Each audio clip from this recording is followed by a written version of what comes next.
നമസ്തേ. നിലമ്പൂരിലെ ഉപതെരഞ്ഞെടുപ്പ് വിജയം UDFിൻ്റെ രാഷ്ട്രീയ വിജയമാണോ? മതതീവ്രവാദ സംഘടനയായ ജമാഅത്തെ ഇസ്ലാമിയെ കൂട്ടുപിടിച്ച് കൊയ്ത വിജയം UDFിന് സ്വന്തം അക്കൗണ്ടിൽ കുറിച്ചിടാനാവുമോ? കേരളം കണ്ട ഏറ്റവും വലിയ തീവ്രവാദിയായ മദനിയുടെ പാർട്ടിയുടെ പിന്തുണ ഉറപ്പാക്കി മത്സരിച്ചിട്ടും UDF സ്ഥാനാർത്ഥി വിജയിച്ചപ്പോൾ അത് വർഗീയ തീവ്രവാദ ശക്തികളെ കൂട്ടുപിടിച്ച് നേടിയ ജയമാണെന്ന് ഒരു ഉളുപ്പുമില്ലാതെ പ്രസ്താവിച്ച CPM സംസ്ഥാന സെക്രട്ടറി MV ഗോവിന്ദൻ പാർട്ടിയുടെ പപ്പരത്തമല്ലേ വിളിച്ചു പറയുന്നത്. വർഗീയ മതതീവ്രവാദ ശക്തികളുമായുള്ള കേരളത്തിലെ ഇടത് വലത് മുന്നണികളുടെ ചങ്ങാത്തം നടാടെയല്ലെങ്കിലും ദേശവിരുദ്ധതയ്ക്ക് രാഷ്ട്രീയ അംഗീകാരം നൽകുന്ന സമീപനം നാടിൻ്റെ സാമൂഹിക ജീവിതത്തിൽ ഗുരുതരമായ പ്രത്യാഘാതങ്ങൾ ഉണ്ടാക്കില്ലേ? ജനം ഡിബേറ്റ് ഈ വിഷയമാണ് ഇന്ന് ചർച്ച ചെയ്യുന്നത്. കോൺഗ്രസ് വക്താവ് ഡോക്ടർ GV ഹരി, BJP വക്താവ് അഡ്വക്കേറ്റ് TS ഉല്ലാസ് ബാബു, ഇടത് സഹയാത്രികൻ അഡ്വക്കേറ്റ് BN ഹസ്ക എന്നിവർ ചേരുന്നു. അതിഥികളായ എല്ലാ അതിഥികളെയും ഈ സംവാദത്തിലേക്ക് സ്നേഹാദരങ്ങളോടെ സ്വാഗതം ചെയ്യുന്നു. ഒപ്പം പ്രേക്ഷകരെയും. ഡോക്ടർ GV ഹരി, ഇസ്ലാമിക ഫാസിസത്തെ തുറന്നു കാട്ടുകയും സനാതനധർമ്മത്തിൻ്റെ എല്ലാവരെയും ഉൾക്കൊള്ളുന്ന വിശാല മനോഭാവത്തെ പ്രകീർത്തിക്കുകയും ചെയ്ത നേതാവാണ് ആര്യാടൻ മുഹമ്മദ്. അദ്ദേഹത്തിൻ്റെ മകൻ നിയുക്ത നിലമ്പൂർ MLA ആര്യാടൻ ഷൗക്കത്താവട്ടെ ജമാഅത്തെ ഇസ്ലാമിയെ നിരോധിക്കണമെന്ന് ഒരു ഘട്ടത്തിൽ അഭിപ്രായപ്പെട്ട ആളാണ്. ഈ രണ്ടുപേരും സ്വീകരിച്ച നിലപാടിന് ഘടകവിരുദ്ധമായി മതതീവ്രവാദികളെ കൂട്ടുപിടിച്ചുണ്ടാക്കിയ വിജയത്തിൽ അഭിമാനിക്കാൻ UDFന് വകയുണ്ടോ? അല്ലേ, ഞാൻ ആദ്യമേ പറയട്ടെ, നിങ്ങളുടെ ഈ ചർച്ചയുടെ ആ ഒരു തലക്കെട്ട് തന്നെ ജനാധിപത്യ വിരുദ്ധമാണ്. ജനാധിപത്യത്തിനോടുള്ള വെല്ലുവിളിയായിട്ടാണ് ഞാനതിനെ കാണുന്നത്.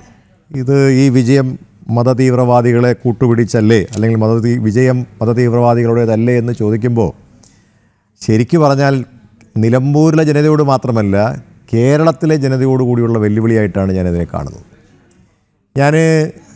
താങ്കൾക്കറിയാവുന്നതുപോലെ നിലമ്പൂരിലെ തിരഞ്ഞെടുപ്പുമായി ബന്ധപ്പെട്ട് അവിടെ നിലമ്പൂർ മുനിസിപ്പാലിറ്റി, ചുങ്കത്തറ പഞ്ചായത്ത് അടക്കമുള്ള പഞ്ചായത്തുകളിൽ അവിടെ ചില പ്രവർത്തനങ്ങൾ, അല്ലെങ്കിൽ അവിടുത്തെ കുടുംബ മേളകളിൽ അല്ലെങ്കിൽ കുടുംബ സംഗമത്തിൽ, അതോടൊപ്പം തന്നെ മറ്റ് പ്രചരണ പരിപാടികളിലൊക്കെ സജീവമായി ഉണ്ടായിരുന്ന ഒരാളാണ്. ഞാനവിടെ ചെന്നപ്പോൾ താമസിക്കാൻ സ്ഥലമില്ലാത്തതുകൊണ്ട് എന്നെ താമസിപ്പിച്ചത് മാത്യു എന്നു പേരുള്ള ഒരു അധ്യാപക സുഹൃത്താണ്. അദ്ദേഹത്തിൻ്റെ വീട്ടിലാണ് ഞാൻ തങ്ങിയത്. അവിടെ നിന്നാണ് ഞാൻ ഭക്ഷണമൊക്കെ കഴിച്ചത്. അവിടെ ഞാൻ കണ്ടിട്ടുള്ള അവിടെ ഒരു മത തീവ്രവാദികളെയും ഞാൻ കണ്ടില്ല.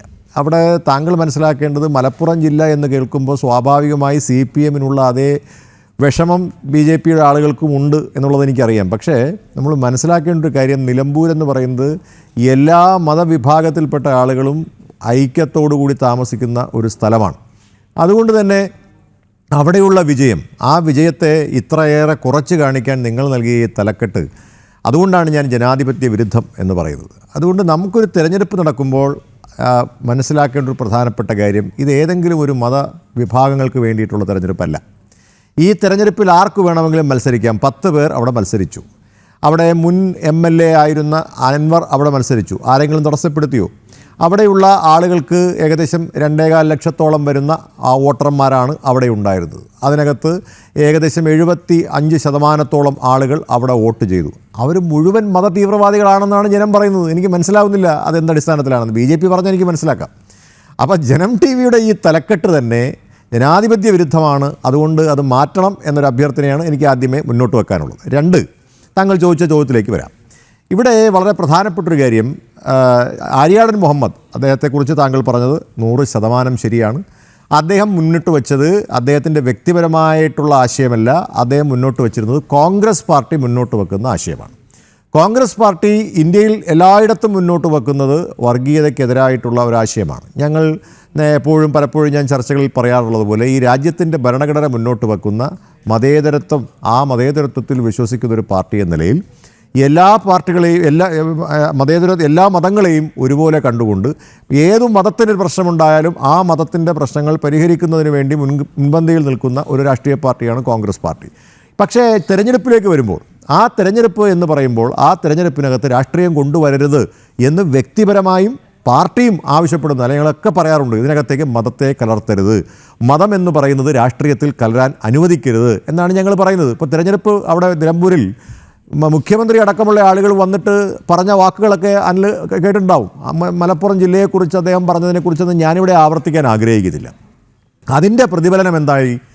11,000 ചില്വാനം വോട്ടിന് ഞങ്ങളുടെ സ്ഥാനാർത്ഥി അവിടെ വിജയിച്ചു എന്ന് മാത്രമല്ല, അതിലവിടെ മത്സരിച്ചിട്ടുള്ള അൻവർ അവിടെ നിന്നാൽ ഞങ്ങളുടെ വോട്ട് പോകും, ഞങ്ങൾ തോറ്റുപോകും എന്നൊക്കെ ചിന്തിച്ചവർക്ക് നിലമ്പൂരിലെ ജനങ്ങൾ നൽകിയ ചുട്ട മറുപടിയായിട്ടാണ് ഈ 11,077 വോട്ടുകളെ ഞാൻ കാണുന്നത്.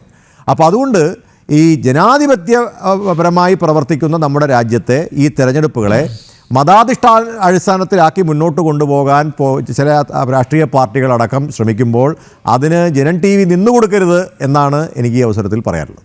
അല്ല, UDFിൻ്റെ വിജയത്തിൽ, ആര്യാടൻ ഷൗക്കത്തിൻ്റെ വിജയത്തിൽ ജമാഅത്തെ ഇസ്ലാമിക്ക് ഒരു പങ്കുമില്ലേ? ജമാഅത്തെ ഇസ്ലാമിയുടെ രാഷ്ട്രീയ രൂപമായ വെൽഫെയർ പാർട്ടി പരസ്യമായിട്ടാണ് പിന്തുണച്ചത് UDFിനെ, അല്ലേ? പ്രതിപക്ഷ നേതാവ് VD സതീശൻ അക്കാര്യം അത് മാധ്യമങ്ങളോട് തുറന്ന് പറയുകയും ചെയ്തു. ജമാഅത്തെ ഇസ്ലാമി പ്രസ്ഥാനത്തിൻ്റെ ചരിത്രത്തെക്കുറിച്ച് ഡോക്ടർ GV ഹരിയോട് ഞാൻ പറയേണ്ട ആവശ്യമില്ല. ഒരു മതതീവ്രവാദ സംഘടന തന്നെയാണ് എന്ന കാര്യത്തിൽ യാതൊരു സംശയവുമില്ല.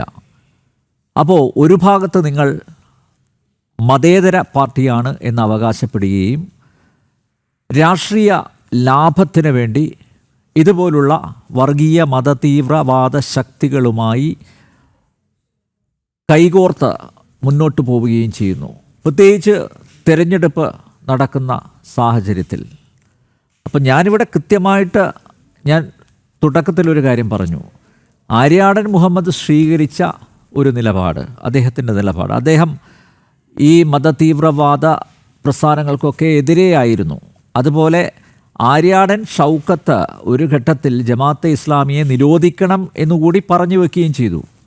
അപ്പോൾ ഉള്ളുകൊണ്ട് അവരൊന്നും ഈ പ്രസ്ഥാനത്തെ, ജമാഅത്തെ ഇസ്ലാമി എന്ന തീവ്രവാദ പ്രസ്ഥാനത്തെ അവർ അംഗീകരിക്കുന്നില്ല.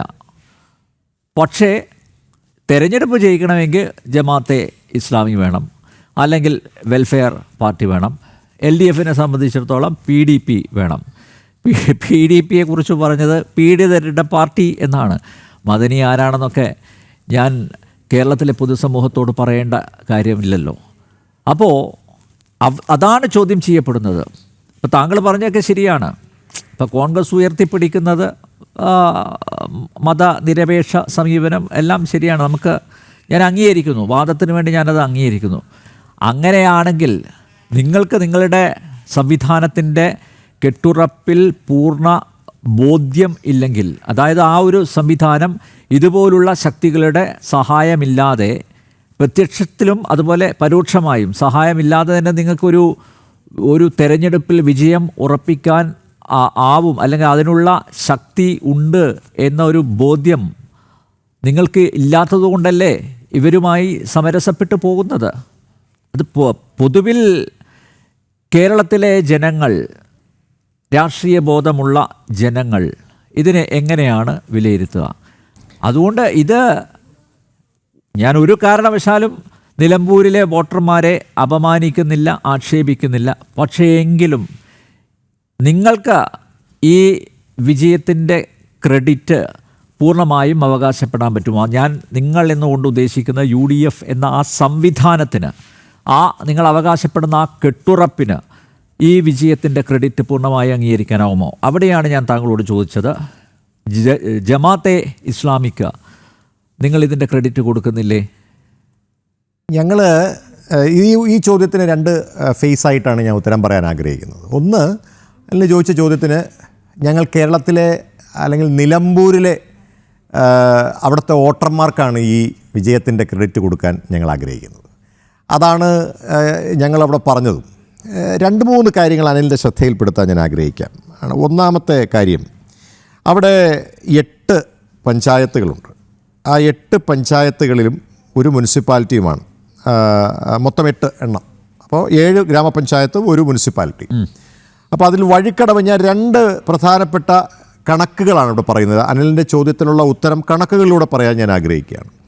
അവിടെ നമുക്ക് ആദ്യത്തെ വഴിക്കടവ് ഗ്രാമപഞ്ചായത്തിൽ 39,799 വോട്ടർമാരാണ് ഇലക്ഷൻ കമ്മീഷൻ്റെ കണക്ക് പ്രകാരം ഉള്ളത്.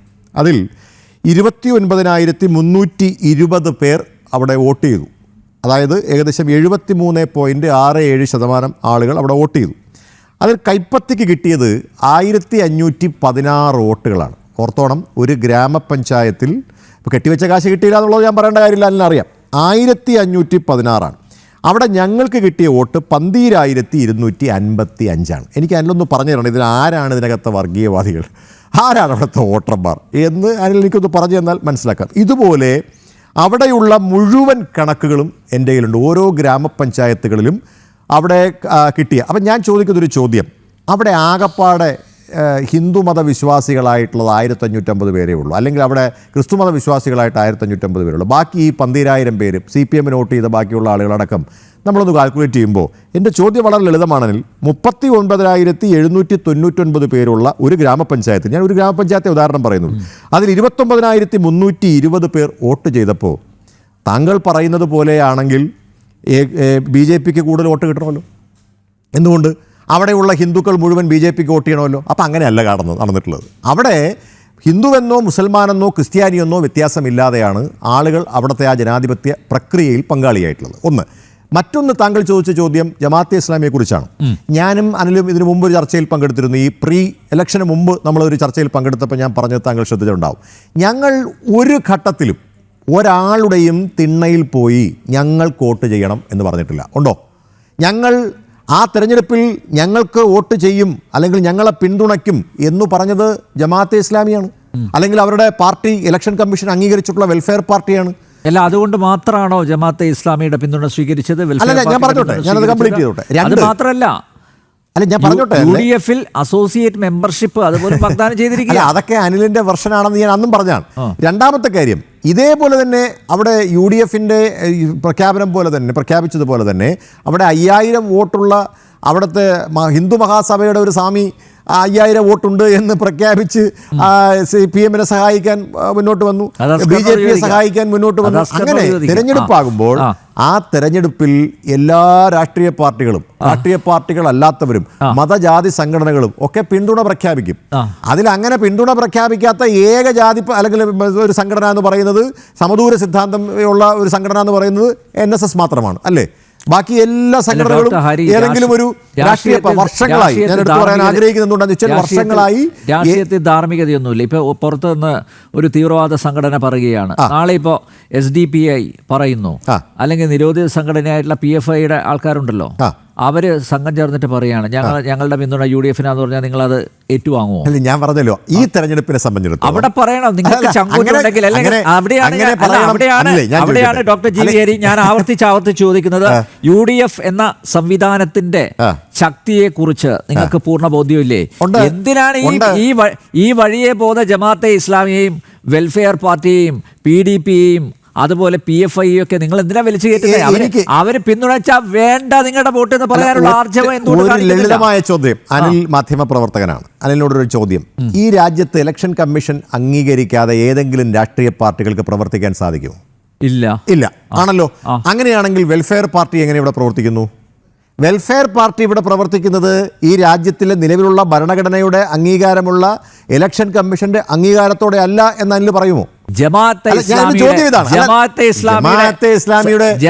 ഇസ്ലാമിയുടെ സ്വഭാവം എന്താണ്? എനിക്ക് ഇതിലൂടെ ഉത്തരം തരണം. അന്നോട് ചോദ്യം മാത്രം ചോദിച്ചാൽ പോരല്ലോ. ഞാൻ എന്നോട് ചോദിക്കുകയാണ്, ജമാഅത്തെ ഇസ്ലാമി എന്ന് പറയുന്നത് ജമാഅത്തെ ഇസ്ലാമിയുടെ രാഷ്ട്രീയ പാർട്ടിയാണോ വെൽഫെയർ പാർട്ടി എന്ന് പറയുന്നത്? അല്ലേ? ജമാഅത്തെ ഇസ്ലാമിയുടെ രാഷ്ട്രീയ പാർട്ടിയാണല്ലോ. ആ രാഷ്ട്രീയ പാർട്ടിയെ രാജ്യത്ത് ഇലക്ഷൻ കമ്മീഷൻ അംഗീകരിച്ചിട്ടുണ്ടല്ലോ. ആ അംഗീകാരത്തോടു കൂടിയാണല്ലോ അവർ പ്രവർത്തിക്കുന്നത്. അങ്ങനെയല്ലേ? അല്ലെങ്കിൽ അവരുടെ പ്രവർത്തനം ശരിയല്ലെങ്കിൽ എന്ത് ചെയ്യണം? ഇലക്ഷൻ കമ്മീഷൻ എന്ത് ചെയ്യണം? ജാതിപരമായിട്ടും ഞാൻ ചോദിക്കുന്നത് ജമാഅത്തെ ഇസ്ലാമിയുടെയും അതുപോലെ വെൽഫെയർ പാർട്ടിയുടെയും ഒക്കെ സ്വഭാവം എന്താണ്? ഈ സ്വഭാവം എന്താണ് എന്നുള്ളതൊക്കെ ജനങ്ങൾ വിലയിരുത്തുക എന്നുള്ളതാണ്. കേരളത്തിലെ ജനങ്ങൾ, ഇന്ത്യയിലെ ജനങ്ങൾ, ഇവിടെ പ്രവർത്തിക്കുന്ന രാഷ്ട്രീയ പാർട്ടികളുടെ അതിലൊന്നും ഞങ്ങൾ അഭിപ്രായം പറയാൻ നിൽക്കുന്നില്ല. ഓരോ രാഷ്ട്രീയ പാർട്ടിക്കും നിങ്ങൾ സന്ധി ചേരുന്നത് അധാർമികമാണെന്ന് പറയുന്നത് അതുകൊണ്ടാണ്. തെരഞ്ഞെടുപ്പ് ഡോക്ടർ ഹരി, ഞാൻ വീണ്ടും ചോദിക്കുകയാണ്, അതായത് നിങ്ങൾക്ക് UDF എന്ന സംവിധാനത്തിന് ഒറ്റയ്ക്ക് നിലമ്പൂരിൽ ജയിച്ചു കയറാൻ പറ്റുമെന്നുള്ള ഒരു കോൺഫിഡൻസ്, ആത്മവിശ്വാസം ഇല്ലാത്തത് കൊണ്ടല്ലേ നിങ്ങൾ ആ ഘട്ടത്തിൽ ജമാഅത്തെ ഇസ്ലാമിയുടെയും അതുപോലെ വെൽഫെയർ പാർട്ടിയുടെയും ഒക്കെ പിന്തുണ തേടിയത്? ഇപ്പോൾ നേരത്തെ പറഞ്ഞു ഞങ്ങൾ അങ്ങോട്ട് പോയിട്ടില്ല, ഞങ്ങൾ ആരുടെയും തിണ്ണ നിരക്കില്ല എന്ന് പറഞ്ഞു. പറഞ്ഞു ഇങ്ങോട്ട് വന്ന പിന്തുണ തന്നതാണെന്ന്. പക്ഷെ അവിടെ നിങ്ങൾക്ക് ജമാഅത്തെ ഇസ്ലാമി എന്ന പ്രസ്ഥാനത്തിൻ്റെ സ്വഭാവത്തെക്കുറിച്ച് നിങ്ങൾക്ക് അറിയാം, ചർച്ച ചെയ്യപ്പെടുന്നുണ്ട്. നമ്മുടെ തൊട്ടപ്പുറത്തുള്ള രാജ്യമായിട്ടുള്ള ബംഗ്ലാദേശിൽ ഹിന്ദുക്കളെ കൂട്ടക്കൊല ചെയ്യുന്ന ഒരു വിഭാഗമായിട്ട് ജമാഅത്തെ ഇസ്ലാമി അനുദിനം ഇങ്ങനെ വാർത്തകളിൽ നിറഞ്ഞു നിൽക്കുന്ന സമയത്തൊക്കെ ജമാഅത്തെ ഇസ്ലാമിയുടെ ആ ഒരു സ്വഭാവം അത് മനസ്സിലാക്കിയെങ്കിലും വേണ്ട, ഞങ്ങൾക്ക് ഈ വർഗീയ സംവിധാനത്തിൻ്റെ സംഘടനയുടെ വോട്ട് നമുക്ക് വേണ്ട എന്ന് പറയാനുള്ള ആർജവം എന്തുകൊണ്ട് പ്രതിപക്ഷ നേതാവ് VD സതീശൻ കാണിച്ചില്ല, KPCC അധ്യക്ഷൻ കാണിച്ചില്ല, UDFൻ്റെ കൺവീനർ കാണിച്ചില്ല? UDFനെ സംബന്ധിച്ചിടത്തോളം UDFന് അതിൻ്റെ ശക്തിയെക്കുറിച്ച് യാതൊരു തരത്തിലുള്ള സംശയവും. ഞങ്ങൾ ഈ തെരഞ്ഞെടുപ്പ് ജയിച്ചിട്ടാണ് ഇന്ന് ഞാൻ മനസ്സിലാക്കുന്നത് കെട്ടിവെച്ച കാശ് പോയതുപോലെ അല്ല ഞങ്ങൾ നിൽക്കുന്നത്. കെട്ടിവെച്ച കാശ് പോയിട്ടുള്ള ആളുകൾ ഈ പാർട്ടി, ഈ രാജ്യം ഭരിക്കുന്ന പാർട്ടിക്ക് കെട്ടിവെച്ച കാശ് കിട്ടിയില്ല. ഞാനിതിവിടെ നേരത്തെ പറഞ്ഞാണ്. ഞാൻ അനിലിനോടൊപ്പം ചർച്ചയിൽ പങ്കെടുത്തപ്പോൾ അന്ന് എനിക്ക് തോന്നുന്നു, എൻ്റെ ഓർമ്മ ശരിയാണെങ്കിൽ ശ്രീ ഷാജി രാഘവനാണ് ആ പരിപാടിയിൽ അന്നത്തെ നമ്മുടെ ചർച്ചയിൽ പങ്കെടുത്തത്. ഷാജി രാഘവനോട് ഞാനൊരു വെല്ലുവിളി ഉയർത്തിയിരുന്നു. അല്ല വിഷയം മാറ്റരുത്, അന്ന് ഞാൻ ഷാജി രാഘവനോട് ചോദിച്ച ചോദ്യം, നിങ്ങളുടെ വോട്ട് താഴോട്ട് പോയി. അല്ലല്ല, ഒന്നുമില്ല, ഓരോ കണക്കുകൾ എന്തോട്ടാണ് ഞങ്ങളുടെ താഴോട്ട് പോയത്. ഞാൻ കണക്കുകൾ നിരത്തി പറഞ്ഞുതരാം. എന്തെങ്കിലും ഒരു വോട്ട് വിഹിതത്തിൽ ഒരു നമ്മൾ രണ്ടുപേരും കൂടി സംസാരിച്ചാൽ അത് ആളുകൾക്ക് മനസ്സിലാവില്ല. അതുകൊണ്ട് ഞാൻ പറയുന്നത് അനിൽ ദയവായിട്ട് ശ്രദ്ധാപൂർവ്വം ഒന്ന് കേട്ടിട്ട് അങ്ങയുടെ ചോദ്യങ്ങൾ ആവർത്തിച്ചോളൂ. ഞാൻ പറയാൻ ആഗ്രഹിക്കുന്നത്, ഞാൻ അന്ന് ചോദിച്ച ചോദ്യം, അന്ന് ഷാജി രാഘവൻ ഈ ചർച്ചയിൽ BJPയുടെ പ്രതിനിധിയായി പങ്കെടുത്തപ്പോൾ ഞാൻ അന്ന് ഉയർത്തിയ വെല്ലുവിളി, ഷാജി രാഘവന് ഇവിടെ 10,000 വോട്ട് തികയ്ക്കാൻ കഴിയുമെന്ന് ഉറപ്പുണ്ടോ എന്നാണ് ചോദിച്ചത്. അന്ന് സ്ഥാനാർത്ഥി ഇല്ല. അന്ന് അദ്ദേഹം പറഞ്ഞു നമുക്ക് നോക്കാമെന്നാണ്. കാരണം എനിക്ക് അവിടുത്തെ സാഹചര്യം അറിയാം. കാരണം അവിടുത്തെ ജനങ്ങൾ നിഷ്പക്ഷരായിട്ടുള്ള ജനങ്ങളാണ്. ഞാൻ അവിടെ 6 കുടുംബയോഗങ്ങളിൽ പങ്കെടുത്താണ്. അല്ലല്ല, ഞാൻ പറയട്ടെ, ഇല്ല പച്ചതോണ 6 കുടുംബയോഗങ്ങളിൽ ഞാൻ പങ്കെടുത്തു. അവിടെ ഒന്നും ഞാൻ ഒരു തീവ്രവാദികളെയും കണ്ടില്ല. മത തീവ്രവാദികൾ പറയുന്ന പോലെ മത തീവ്രവാദികൾ കണ്ടില്ല.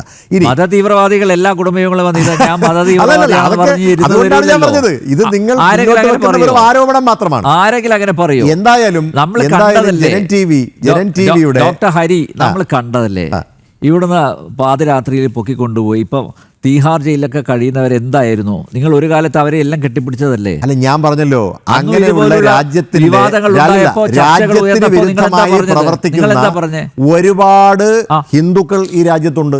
രാജ്യത്തിന് വിരുദ്ധമായി പ്രവർത്തിക്കുന്ന അവരെയും കൊണ്ടുപോകുന്നുണ്ട്.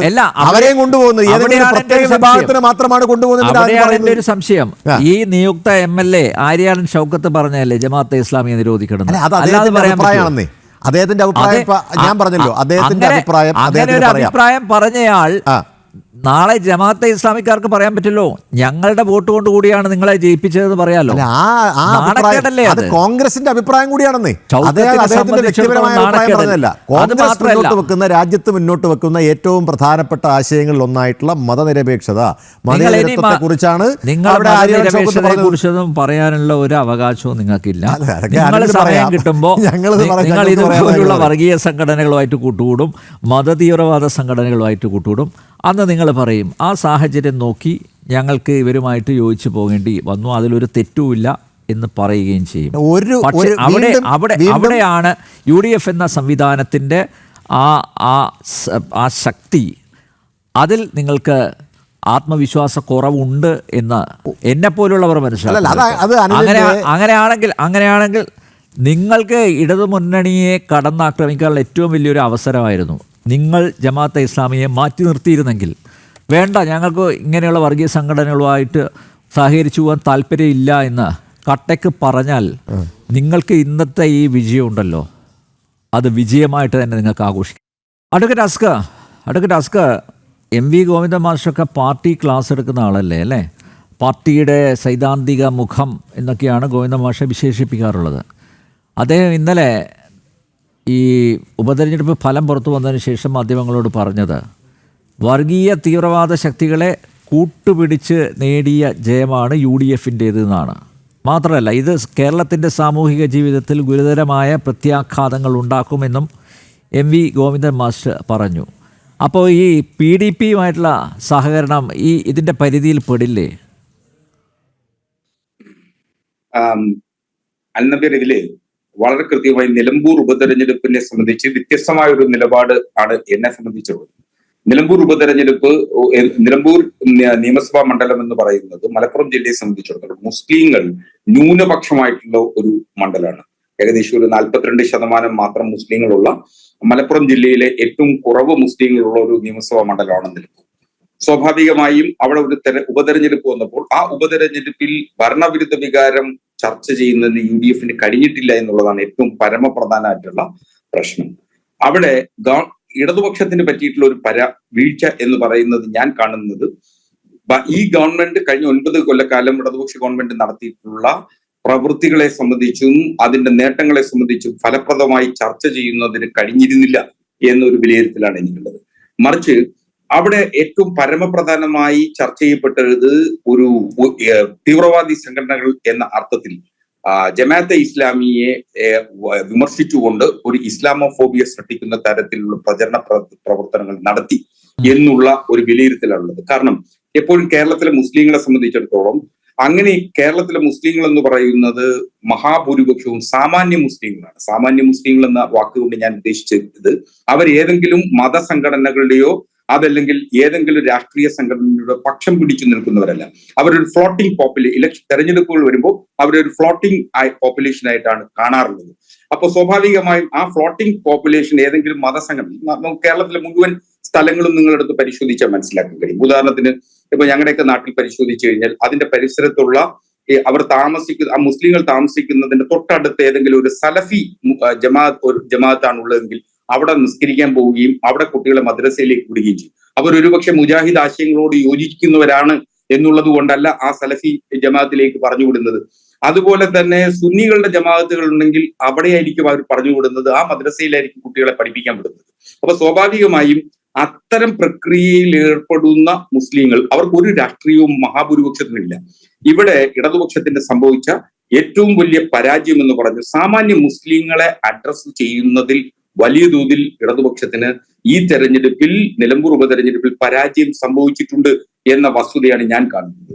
അതുകൊണ്ട് താങ്കൾ ഉദ്ദേശിക്കുന്ന, അതായത് ജമാഅത്തെ ഇസ്ലാമിയെ കൂടി വിമർശിച്ചുകൊണ്ടാണോ ഈ തിരിച്ചടി ഉണ്ടായത്? ഒരിക്കലല്ല. ജമാഅത്തെ ഇസ്ലാമി ഒരു തീവ്രവാദ സംഘടന തന്നെയാണെന്നുള്ളത് തന്നെയാണ് എന്റെ പക്ഷം. RSS എടുക്കുന്നത് പോലെ, RSS ഹിന്ദു രാഷ്ട്രം സ്ഥാപിക്കണമെന്ന് ആഗ്രഹിക്കുന്നത് പോലെ ജമാഅത്തെ ഇസ്ലാമി ഒരു ഇസ്ലാം രാഷ്ട്രം സ്ഥാപിക്കണമെന്ന് ആഗ്രഹിക്കുന്നു. ഇത് രണ്ടും ഒരേപോലെ അല്ല. എന്തുകൊണ്ട് താരതമ്യം ചെയ്തുകൂടാ? ഇത് രണ്ടുപേരുടെ ആശയങ്ങൾ രണ്ട് സമുദായങ്ങളെയും താരതമ്യം ചെയ്യുന്ന പോലെയാണ്. അല്ല, അതിപ്പോ കരുത്തിന്റെ കാര്യത്തിലാവാം. ലോകത്താകമാനമുള്ള ജമാഅത്തെ ഇസ്ലാമിയുടെ കരുത്ത് നോക്കിയാൽ അതൊരു ആന തന്നെയാണ്, ഒരു സംശയം വേണ്ട. ലോകത്താകമാനം എന്നാൽ RSS-നെ ലോകത്താകമാനം അങ്ങനെ താരതമ്യം ചെയ്യാൻ പറ്റില്ല. അതൊരു കുഴിയാന തന്നെയാണ് ലോകത്താകമാനം. ഇന്ത്യയെ സംബന്ധിച്ചിടത്തോളം RSS ഒരു ആന തന്നെയും ജമാഅത്ത് ഇസ്ലാമി കുഴിയാനെ തന്നെയാണ്. പക്ഷെ ഈ കുഴിയാനയും അപകടകാരിയാണ്, ഈ കാട്ടാനയും അപകടകാരിയാണെന്നുള്ള കാഴ്ചപ്പാട് തന്നെയാണ് എനിക്കുള്ളത്. RSS-നെയും അതുപോലെ തന്നെ ഈ തെരഞ്ഞെടുപ്പിൽ ഇടതുപക്ഷത്തിന് ഏറ്റ മറ്റൊരു പരാജയ കാരണം ജമാഅത്തെ ഇസ്ലാമിയെ ആക്രമിക്കുന്നതിനോടൊപ്പം RSS-നെ കടുത്ത ഭാഷയിൽ വിമർശിക്കുന്നതിന് കഴിഞ്ഞില്ല എന്ന ഒരു കുറ്റസമ്മതം കൂടി ഇക്കാര്യത്തിൽ വരും. MV ഗോവിന്ദൻ മാസ്റ്റർ തെരഞ്ഞെടുപ്പിന്റെ തലേ ദിവസം RSS-നെ അനുകൂലിച്ച് എന്ന വാക്കല്ല അവിടെ വരേണ്ടത്, RSS-മായി സന്ധി ചെയ്തിട്ടുണ്ട് എന്ന അർത്ഥത്തിൽ ഒരു ചാനൽ ചർച്ചയിൽ പറഞ്ഞതടക്കം ആ മണ്ഡലത്തിൽ പ്രതിഫലിച്ചിട്ടുണ്ടെന്ന് കരുതുന്ന, വ്യക്തിപരമായി കരുതുന്ന ആളാണ്. അത് പാർട്ടി പരിശോധിക്കണം, പാർട്ടി പരിശോധിക്കും ഇത്തരം കാര്യങ്ങൾ എന്നാണ് ഞാൻ തുടർ ദിവസങ്ങളിൽ രാഷ്ട്രീയ യാഥാർത്ഥ്യങ്ങൾ പറയരുത്, പ്രത്യേകിച്ച് തെരഞ്ഞെടുപ്പ് പ്രചാരണത്തിൽ. അങ്ങനെയല്ല, അല്ല, ഒരു മണ്ഡലത്തിലെ ഉപതെരഞ്ഞെടുപ്പ് സാങ്കേതികമായി RSS സഹകരണം അത് ശരിയല്ല. പക്ഷേ എങ്കിലും അറിയാലോ താങ്കൾക്ക്, ജനസംഘം ഉൾപ്പെടെയുള്ള പ്രസ്ഥാനങ്ങളുമായിട്ടുള്ള സഹകരിച്ചിട്ടുണ്ട് എന്നുള്ളത് ഒരു രാഷ്ട്രീയ യാഥാർത്ഥ്യമായി നമ്മുടെ മുന്നിലില്ലേ? അത് ജനതാ പാർട്ടിയായിട്ടാണ് സഹകരിച്ചിട്ടുള്ളത്. ജനതാ പാർട്ടിയിൽ RSS സ്വാധീനം വന്നത് ഏത് ഘട്ടത്തിലാണെന്നറിയാം. 77 തെരഞ്ഞെടുപ്പിൽ ജനതാ പാർട്ടിയാണ് ഉണ്ടായിരുന്നത്. ജനതാ പാർട്ടിയുടെ മഹാഭൂരിപക്ഷം പേരും സോഷ്യലിസ്റ്റ് ആശയങ്ങളിൽ പ്രചരിപ്പിക്കുകയും ജയപ്രകാശ് നാരായണനും അടക്കമുള്ള നേതാക്കന്മാരുടെ പിന്നിലാണ്. ആ അഭിമുഖത്തിലെ RSSന്റെ പേര് പോലും പരാമർശിക്കാതെയാണ്, അതായത് ചോദ്യകർത്താവ് അത് പരാമർശിച്ചില്ല, അല്ലാതെയാണ് അതെടുത്ത്. ഞാനതാ പറഞ്ഞേ, അത് അനവസരത്തിലുള്ള പ്രതികരണമായി പോയി എന്നുള്ള വിലയിരുത്തലാണ് എന്നെ പോലുള്ള ആളുകൾക്ക് തോന്നിയിട്ടുള്ളത്. അത് സ്വരാജിന് പണി കൊടുക്കാനായിട്ടായിരിക്കും അല്ലേ? അല്ല, അത് പണി കൊടുക്കോ ഇല്ലയോ എന്നല്ല, അദ്ദേഹം അത് പറഞ്ഞത് അനവസരത്തിലായി പോയി. അദ്ദേഹം അത് പറയാൻ പാടില്ല എന്നുള്ളത് തന്നെയാണ് എന്റെ നിലപാട്. കാരണം അത്തരം നിലപാടുകൾ ഇടതുപക്ഷത്തിന് ആ തെരഞ്ഞെടുപ്പിൽ പരാജയപ്പെടുന്നതിനും സാമാന്യ മുസ്ലിങ്ങളെ തെറ്റിദ്ധരിപ്പിക്കുന്നതിനും UDF അതിലൂടെ കഴിഞ്ഞിട്ടുണ്ട്. അത് വലിയ തോതിൽ സാമാന്യ മുസ്ലിങ്ങൾ ഒരുമിച്ച് ചേരുകയും അതോടൊപ്പം തന്നെ തീവ്രവാദി സംഘടനകളായിട്ടുള്ള, ഞാൻ നേരത്തെ ജമാഅത്തെ ഇസ്ലാമിയും SDPയുടെ വോട്ട് ഷെയർ കുറഞ്ഞതിനെ കുറിച്ച് ആരും പറയുന്നില്ലല്ലോ. SDPക്ക് 3000 രൂപ വോട്ടുണ്ടായിരുന്നു. ആ വോട്ട് എങ്ങോട്ട് പോയി? 1000-ലേക്ക് വോട്ട് വരുമ്പോ സ്വാഭാവികമായും ആ വോട്ട് ഇടതുവിരുദ്ധ വികാരം കത്തി നിൽക്കുന്ന SDPയെ സംബന്ധിച്ചിടത്തോളം പാലക്കാട് ഉപതെരഞ്ഞെടുപ്പിൽ ആദ്യം ആഹ്ലാദ പ്രകടനം നടത്തിയ രാഷ്ട്രീയ പ്രസ്ഥാനം ആയിട്ടുള്ള SDPയെ സംബന്ധിച്ചിടത്തോളം കൃത്യമായി അവർ ആ വോട്ട് ചെയ്തിട്ടുള്ളത് UDFനാണ്. അപ്പൊ സ്വാഭാവികമായും അത് അങ്ങനെ ലഭിച്ചിട്ടുണ്ട് എന്നുള്ള ഒരു വസ്തുത മുന്നിൽ നിൽക്കുകയാണ്. ഞാൻ അതുകൊണ്ടാണ് പറഞ്ഞത്, ആ നിലമ്പൂർ മണ്ഡലത്തിലെ 42% വരുന്ന മുസ്ലിങ്ങളിൽ ഒരു 10% താഴെ മാത്രമേ ഏതെങ്കിലുമൊക്കെ രാഷ്ട്രീയ പ്രസ്ഥാനങ്ങൾ, എന്തിന് മുസ്ലിം ലീഗിൽ പോലും അഫിലിയേറ്റഡ് ആയിട്ട് നിൽക്കുന്നത് 10% ആളുകൾ മാത്രമേ ഉള്ളൂ. മറിച്ച് ബാക്കി 30-32% ആളുകൾ സാമാന്യ മുസ്ലിങ്ങളാണ്. അവർക്ക് ഒരു രാഷ്ട്രീയ ആഭിമുഖ്യവുമില്ല. പക്ഷെ അവരെ ഇത്തരം പേടിപ്പെടുത്തലുകൾ അവരെ ഏകീകരിക്കുന്നതിന് സഹായിക്കുകയും ആ ഏകീകരണത്തിലൂടെ ഒരു ഇടതുപക്ഷത്തിന് വിരുദ്ധമായ ഒരു തെരഞ്ഞെടുപ്പ് വിധി ഉണ്ടാവുകയും ചെയ്തു. പക്ഷെ ഇവിടെ ആശ്വാസകരമായിട്ടുള്ള കാര്യം, 66,630 വോട്ട് സഖാ സ്വരാജിന് ലഭിക്കുന്നു. ആ വോട്ട് എന്ന് പറയുന്നതിൽ അതിൽ ഒരു തീവ്രവാദി സംഘടനയുടെയും ഒരു വർഗീയ സംഘടനയുടെയും വോട്ടില്ല എന്ന് നെഞ്ചിൽ കൈ ഇത്രയും സമയം ഞാൻ അസ്കർ പറയുന്നത് ഞാൻ ശ്രദ്ധാപൂർവ്വം ഞാൻ കേട്ടിരുന്നു. ഈ പറഞ്ഞതിനോട് എനിക്ക് യോജിപ്പില്ല. അല്ല, അപ്പൊ ഈ PDP നിങ്ങൾ എന്താ വിചാരിച്ചത്? PDP പീഡിത വർഗത്തിന്റെ പാർട്ടിയാണെന്നൊക്കെ പറഞ്ഞു കഴിഞ്ഞാൽ കേരളത്തിലെ ജനങ്ങൾ അത് കണ്ണുമടച്ചങ്ങ് വിശ്വസിക്കുന്നു. ചോദിക്കാനുള്ളത്, അത് ഏത് മെഷീൻ ഉപയോഗിച്ചിട്ടാണ് അത് കണ്ടെത്തിയത് കൂടി ഒന്ന് പറഞ്ഞാൽ കൊള്ളാം. 660 ഒരു തീവ്രവാദിയുടെ മെഷീൻ ഉപയോഗിച്ചിട്ടാണ് കണ്ടെത്തിയത് കൂടെ പറഞ്ഞാൽ കൊള്ളാം. അല്ല, ഒന്ന് ഏറ്റവും പരമപ്രധാനമായിട്ട് PDP എന്ന് പറയുന്നത് അങ്ങേക്ക് അറിയാം, 90കളുടെ തുടക്കത്തിൽ കേരളത്തിൽ സ്ഥാപിതമായിട്ടുള്ള ഒരു സംഘടന. 91-ൽ ISS രൂപീകരിക്കുകയും പിന്നീട് അത് PDP എന്ന ഫോമിലേക്ക് രാഷ്ട്രീയ പ്രസ്ഥാനം കേരളം കണ്ട ഏറ്റവും വലിയ ഭീകരൻ ഇന്നും എടുത്തു പറയാൻ പറ്റുന്ന പേര് മദനിയുടെയാണ്. അല്ല, എനിക്കതിൽ വ്യത്യസ്ത അഭിപ്രായമുണ്ട്. പക്ഷേ ഞാൻ പറഞ്ഞോട്ടെ, കൊല്ലക്കാരനായതുകൊണ്ടായിരിക്കും. അല്ല, എനിക്ക് അതുകൊണ്ടല്ല, എനിക്കതിൽ വ്യത്യസ്ത അഭിപ്രായമുണ്ട്. ഇപ്പോ അബ്ദുൽ നാസർ മദനി സ്ഥാപിച്ച ഒരു സ്ഥാപനം എന്ന നിലയിൽ, ആ ഒരു പ്രസ്ഥാനം എന്ന നിലയിൽ PDPക്ക് അന്ന് തെക്കൻ കേരളത്തിൽ അതിശക്തമായ വേരോട്ടം ഉണ്ടായിരുന്നു. ഇന്ന് PDPയുടെ സ്ഥിതി അതല്ല. അന്ന് വേരോട്ടം ഉണ്ടായിരുന്ന ഘട്ടത്തിൽ പോലും മലബാർ മേഖലകളിൽ PDPക്ക് അത്രയധികം സ്വാധീനം ഉണ്ടായിരുന്നില്ല 90കളിൽ പോലും. പക്ഷേ എന്നാൽ ഇന്ന് PDPയുടെ സ്ഥിതി എന്ന് പറയുന്നത് പണ്ടേ ദുർബല പിന്നെ ഗർഭിണി എന്ന് പറയുന്ന അവസ്ഥയിൽ ആകെ ശോഷിച്ചു നിൽക്കുന്ന ആ പാർട്ടി, അവർ നിരന്തരം പീഡിപ്പിക്കൊണ്ടിരിക്കുന്ന ഒരു രാഷ്ട്രീയ പ്രസ്ഥാനം എന്ന നിലയിൽ സ്വാഭാവികമായി അനുതാപം കൊണ്ടാണ് PDPയെ കൂടെ കൂട്ടിയത്. അല്ലാതെ അവരുടെ വോട്ട് അല്ല, അവർ വലിയൊരു ശക്തിയൊന്നും അല്ലാന്ന് നിങ്ങൾക്കറിയാം. അവർക്ക് അവിടെ മാക്സിമം നിലമ്പൂർ മണ്ഡലത്തിൽ എത്ര വോട്ടുകൾ ഉണ്ടാവും? മാക്സിമം വന്നാൽ ഒരു 200 വോട്ട് സമാഹരിക്കാൻ കഴിയുന്ന രാഷ്ട്രീയ ശേഷി മാത്രമേ അങ്ങനെയാണെങ്കിൽ പിന്നെ എന്തിനാ PDPക്ക് കൈ കൊടുത്തത്? അല്ല, ഇപ്പൊ നേരത്തെ തന്നെ സൂചിപ്പിച്ചു, UDF ജമാഅത്തെ ഇസ്ലാമി കൂട്ടിയതുകൊണ്ട് ഇരിക്കട്ടെ, നമ്മുടെ കൂട്ടത്തിലെ PDP ഇരിക്കട്ടെ, അതായിരുന്നോ ആറ്റിറ്റ്യൂഡ്? അങ്ങനല്ല, ഏതോ ഒരു സ്വാമിജി ഹിന്ദു മഹാസഭയോ മറ്റോ പറഞ്ഞിട്ട് അദ്ദേഹം വന്ന് അവിടെ പിന്തുണ തരികയാണ്. അദ്ദേഹം വന്ന് പിന്തുണ പ്രഖ്യാപിക്കുക. അദ്ദേഹത്തിന് 5000 വോട്ട്, അവരുടെ 5000 വോട്ട് കൂടിയുണ്ട് മറ്റേതിൽ കേട്ടോ. ആ സ്വരാജിന് കിട്ടിയ 66,660 അല്ലേ? ഒരു വോട്ടും ആ ഹിന്ദു മഹാസഭയുടെ വോട്ടുകൾ കൂടിയുണ്ട്. സ്വാമിജി വിചാരിച്ചാൽ അവിടെ ഒരു വോട്ട് പോലും സ്വാധീനിക്കാൻ കഴിയില്ല എന്നുള്ള വസ്തുതയാണ്. പിന്നെ എന്തിനാണ് പോളിറ്റ് ബ്യൂറോ അംഗം എ വിജയരാഘവൻ സ്വാമിയെ ചേർത്തങ്ങ് ഇരുത്തിയത്? ചേർത്ത് പിടിച്ചല്ലോ. ഇതിപ്പോ ആര് ഒരു തെരഞ്ഞെടുപ്പ് എന്ന് പറയുന്നത് രാഷ്ട്രീയ സമരമാണ്. ഇറങ്ങി പോവാൻ പറയണോ അഡ്വക്കേറ്റ് അസ്കർ? അതാണ് ഞാൻ നേരത്തെ ഡോക്ടർ ഹരിയോട് ഞാൻ പറഞ്ഞത്. അതായത് നിങ്ങൾക്ക് അറിയാം ജമാഅത്തെ ഇസ്ലാമി എന്താണെന്ന്, പക്ഷേ നിങ്ങൾ അവരെ ചേർത്ത് പിടിച്ചു. അതുപോലെ അസ്കർ പറയുന്നു PDP എന്താണെന്ന് അസ്കറിന് അറിയാം, അവർ വളരെ ദുർബലമാണ് എന്ന് പറയുന്നു. പക്ഷേ എന്തിനാണ് ചേർത്ത് പിടിച്ചത്? അതുപോലെ ഹിന്ദു മഹാസഭയുടെ സ്വാമിക്ക് ഒരു ചലനവും ആ മണ്ഡലത്തിൽ വരുത്താൻ പറ്റില്ല, ഹിന്ദു മഹാസഭയ്ക്ക് ഒരു സ്വാധീനവും ആ മണ്ഡലത്തിൽ ഇല്ല എന്നറിഞ്ഞിട്ട് പിന്നെ എന്തിനാ പാർട്ടി പോളിറ്റ് ബ്യൂറോ അംഗം എ വിജയരാഘവൻ സ്വാമിയെ അങ്ങ് കെട്ടിപ്പിടിച്ച് കൂടെ ഇരുത്തിയത്?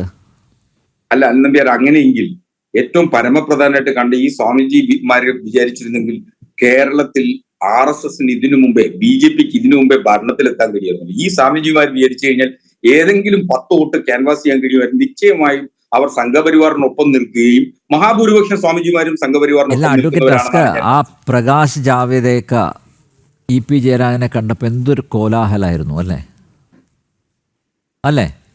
അതെ, അതിന്റെ പേരിലല്ലേ വൈകിയാണെങ്കിലും അദ്ദേഹത്തിനെതിരെ നടപടി പോലും സ്വീകരിച്ചത്?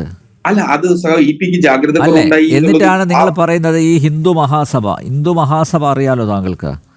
ഗാന്ധിജിയെ വധിച്ച ഗോഡ്സെ ഹിന്ദു മഹാസഭയുടെ പ്രതിനിധിയായിരുന്നു അല്ലേ? അങ്ങനെ ഹിന്ദു മഹാസഭ ആ സ്വാമി അവിടെ വന്ന് നിങ്ങൾക്ക് വോട്ട് തരാം, ഞങ്ങൾക്ക് 10,000 വോട്ടുണ്ട്, അത് തരാം, ഇതാ പിന്തുണയ്ക്കുന്നു, ഇടതുമുന്നണിയെ പിന്തുണയ്ക്കുന്നു പറയുമ്പോൾ ഇറങ്ങിപ്പോടാന്ന് പറയാനുള്ള ആർജവം എന്തുകൊണ്ട് വിജയരാഘവൻ കാണിച്ചില്ല? അല്ല, അൽനമ്പേർ അതിൽ കാണേണ്ടത് ഹിന്ദു മഹാസഭ പണ്ട് ഗാന്ധി വധത്തിൽ ഉണ്ടായിരുന്ന ഹിന്ദു മഹാസഭയൊന്നുമല്ല ഇപ്പോൾ ഉള്ളത്. അത് പല കഷ്ണങ്ങളായി കേരളത്തിൽ 3-4 സ്വാമിമാർ മാത്രം ഉള്ള ഒരു സംഘടനയാണ്. ആ സ്വാമിയുടെയൊക്കെ നിലനിൽപ്പിന് വേണ്ടി ഭരണപക്ഷത്തോടൊപ്പം അല്ലെങ്കിൽ ഭരണകൂടത്തോടൊപ്പം നിലനിൽക്കണമെന്ന ആഗ്രഹത്തിലൂടെ ഇവിടെ കേരളത്തിനെ സംബന്ധിച്ചിടത്തോളം ഹിന്ദു മഹാസഭ എന്ന് പറയുന്ന ആ സംഘടന ഇടതുപക്ഷത്തോടൊപ്പം ഒരു പ്രാദേശിക നേതാവാണ് ഈ സ്വാമിയെ സ്വീകരിച്ചതെങ്കിൽ അതങ്ങനെ ഞാൻ അത് ഗൗരവത്തിലെടുക്കില്ല. പക്ഷെ അവിടെ കൈകൊടുത്തത് ആരാ?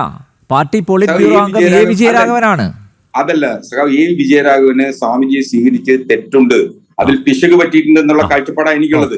നിശ്ചയമായും അതൊരു പിശകുണ്ട്. ആ പിശകടക്കം പാർട്ടി പരിശോധിക്കണം എന്നുള്ളതാണ് എന്റെ പക്ഷം. അത് നിശ്ചയമായി പരിശോധിക്കും കാര്യമില്ലല്ലോ. അല്ല, തെരഞ്ഞെടുപ്പ് ഞാൻ അതുകൊണ്ടാണ് പറഞ്ഞുകൊണ്ട് EMS തന്നെ പറഞ്ഞിട്ടുണ്ട്, തെരഞ്ഞെടുപ്പ് ഒരു രാഷ്ട്രീയ സമരമാണ്. ഞങ്ങൾക്ക് തെരഞ്ഞെടുപ്പിൽ വിജയിച്ചാൽ ഞങ്ങൾ വലിയ ആഹ്ലാദത്തിൽ തിമിർത്താടുന്നവരല്ല, മറിച്ച് തെരഞ്ഞെടുപ്പിൽ പരാജയപ്പെട്ടാൽ അതിൽ ഞങ്ങൾക്ക് ഒരു ദുഃഖമില്ലെന്നേ. ഞങ്ങൾ ഒരു രാഷ്ട്രീയ സമരം കഴിഞ്ഞു, അടുത്ത ഘട്ടം ഞങ്ങൾ ഈ തെരഞ്ഞെടുപ്പ് കഴിഞ്ഞു എന്നുള്ളത് കൊണ്ട് എന്നെപ്പോലുള്ള ആളുകൾ ചിന്തിക്കുന്നത് നിലമ്പൂർ ഉപതെരഞ്ഞെടുപ്പിൽ ഇടതുപക്ഷത്തിന്റെ പരാജയം എന്ന് പറയുന്നത് അടുത്ത 2026 നിയമസഭാ തെരഞ്ഞെടുപ്പിൽ, ആ നിയമസഭാ 9 മാസം കഴിഞ്ഞ് നടക്കാൻ പോകുന്ന നിയമസഭാ തെരഞ്ഞെടുപ്പിലെ വർദ്ധിത ഊർജത്തോടുകൂടി പ്രവർത്തിക്കുന്നുള്ള കാര്യശേഷി ഇടതുപക്ഷത്തിനുണ്ടാവും.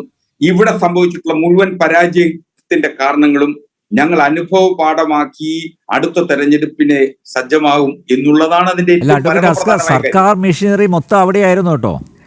മുഖ്യമന്ത്രി പിണറായി വിജയൻ 4 ദിവസം അദ്ദേഹം കുടുംബയോഗങ്ങളിൽ അടക്കം പങ്കെടുത്തു.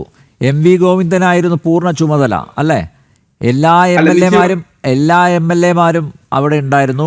DYFIയുടെ SFIയുടെ നിങ്ങളുടെ പോഷക സംഘടനകളുടെ ഒക്കെ നേതാക്കന്മാർ അവിടെ ഉണ്ടായിരുന്നു. അപ്പോൾ അത് മാത്രമല്ല, നിങ്ങൾ ഈസി വോക്ക് ഓവർ എന്നുള്ള രീതിയിലാണ് സ്വരാജിനെ അവിടെ സ്ഥാനാർത്ഥിയാക്കിയത്. നേരത്തെ ഒരു സ്വതന്ത്രനെ മത്സരിപ്പിക്കാനായിരുന്നു തീരുമാനം, പിന്നെ അവസാനം ആ നാട്ടുകാരൻ തന്നെയായ സ്വരാജിനെ ഇറക്കി. അപ്പോൾ നിങ്ങൾ കൃത്യമായിട്ടുള്ള പ്രോപ്പർ പ്ലാനിങ്ങോടുകൂടി തന്നെയാണ് അവിടെ പ്രചരണം നടത്തിയത്. നിങ്ങൾ വിജയിക്കാൻ വേണ്ടി തന്നെയാണ് മത്സരിച്ചത്.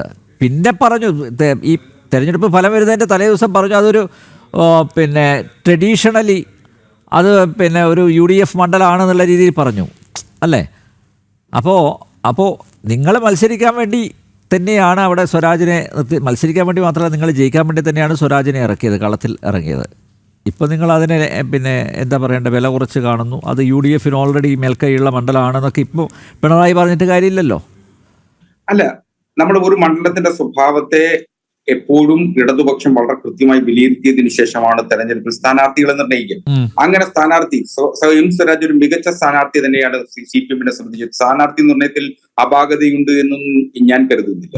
മികച്ച സ്ഥാനാർത്ഥിയെ നിർത്തി, സ്വീകാര്യനായ സ്ഥാനാർത്ഥി നിർത്തി. പക്ഷെ തെരഞ്ഞെടുപ്പിൽ പരാജയപ്പെട്ടു. ആ പരാജയം സമ്മതിച്ചുകൊണ്ടാണ് ആ പരാജയത്തിന്റെ കാര്യകാരണങ്ങളിലേക്ക് ഇടതുപക്ഷം പോകുന്നു. എന്നാൽ ഏറ്റവും അടിസ്ഥാനപരമായി പരിശോധിക്കപ്പെടേണ്ട ഒരു വസ്തുതയുണ്ടെന്നേ, BJP-യുടെ വോട്ടുകൾ എവിടേക്ക് പോയി? 17,000 വോട്ടുകൾ കഴിഞ്ഞ പാർലമെന്റ് തെരഞ്ഞെടുപ്പിൽ, പാർലമെന്റിന്റെ ഉപതെരഞ്ഞെടുപ്പിൽ ഉണ്ടായിരുന്നു. 17,000 വോട്ടുകൾ നിലമ്പൂർ മണ്ഡലത്തിൽ ഉണ്ടായിരുന്നു. എവിടെ പോയി അത്?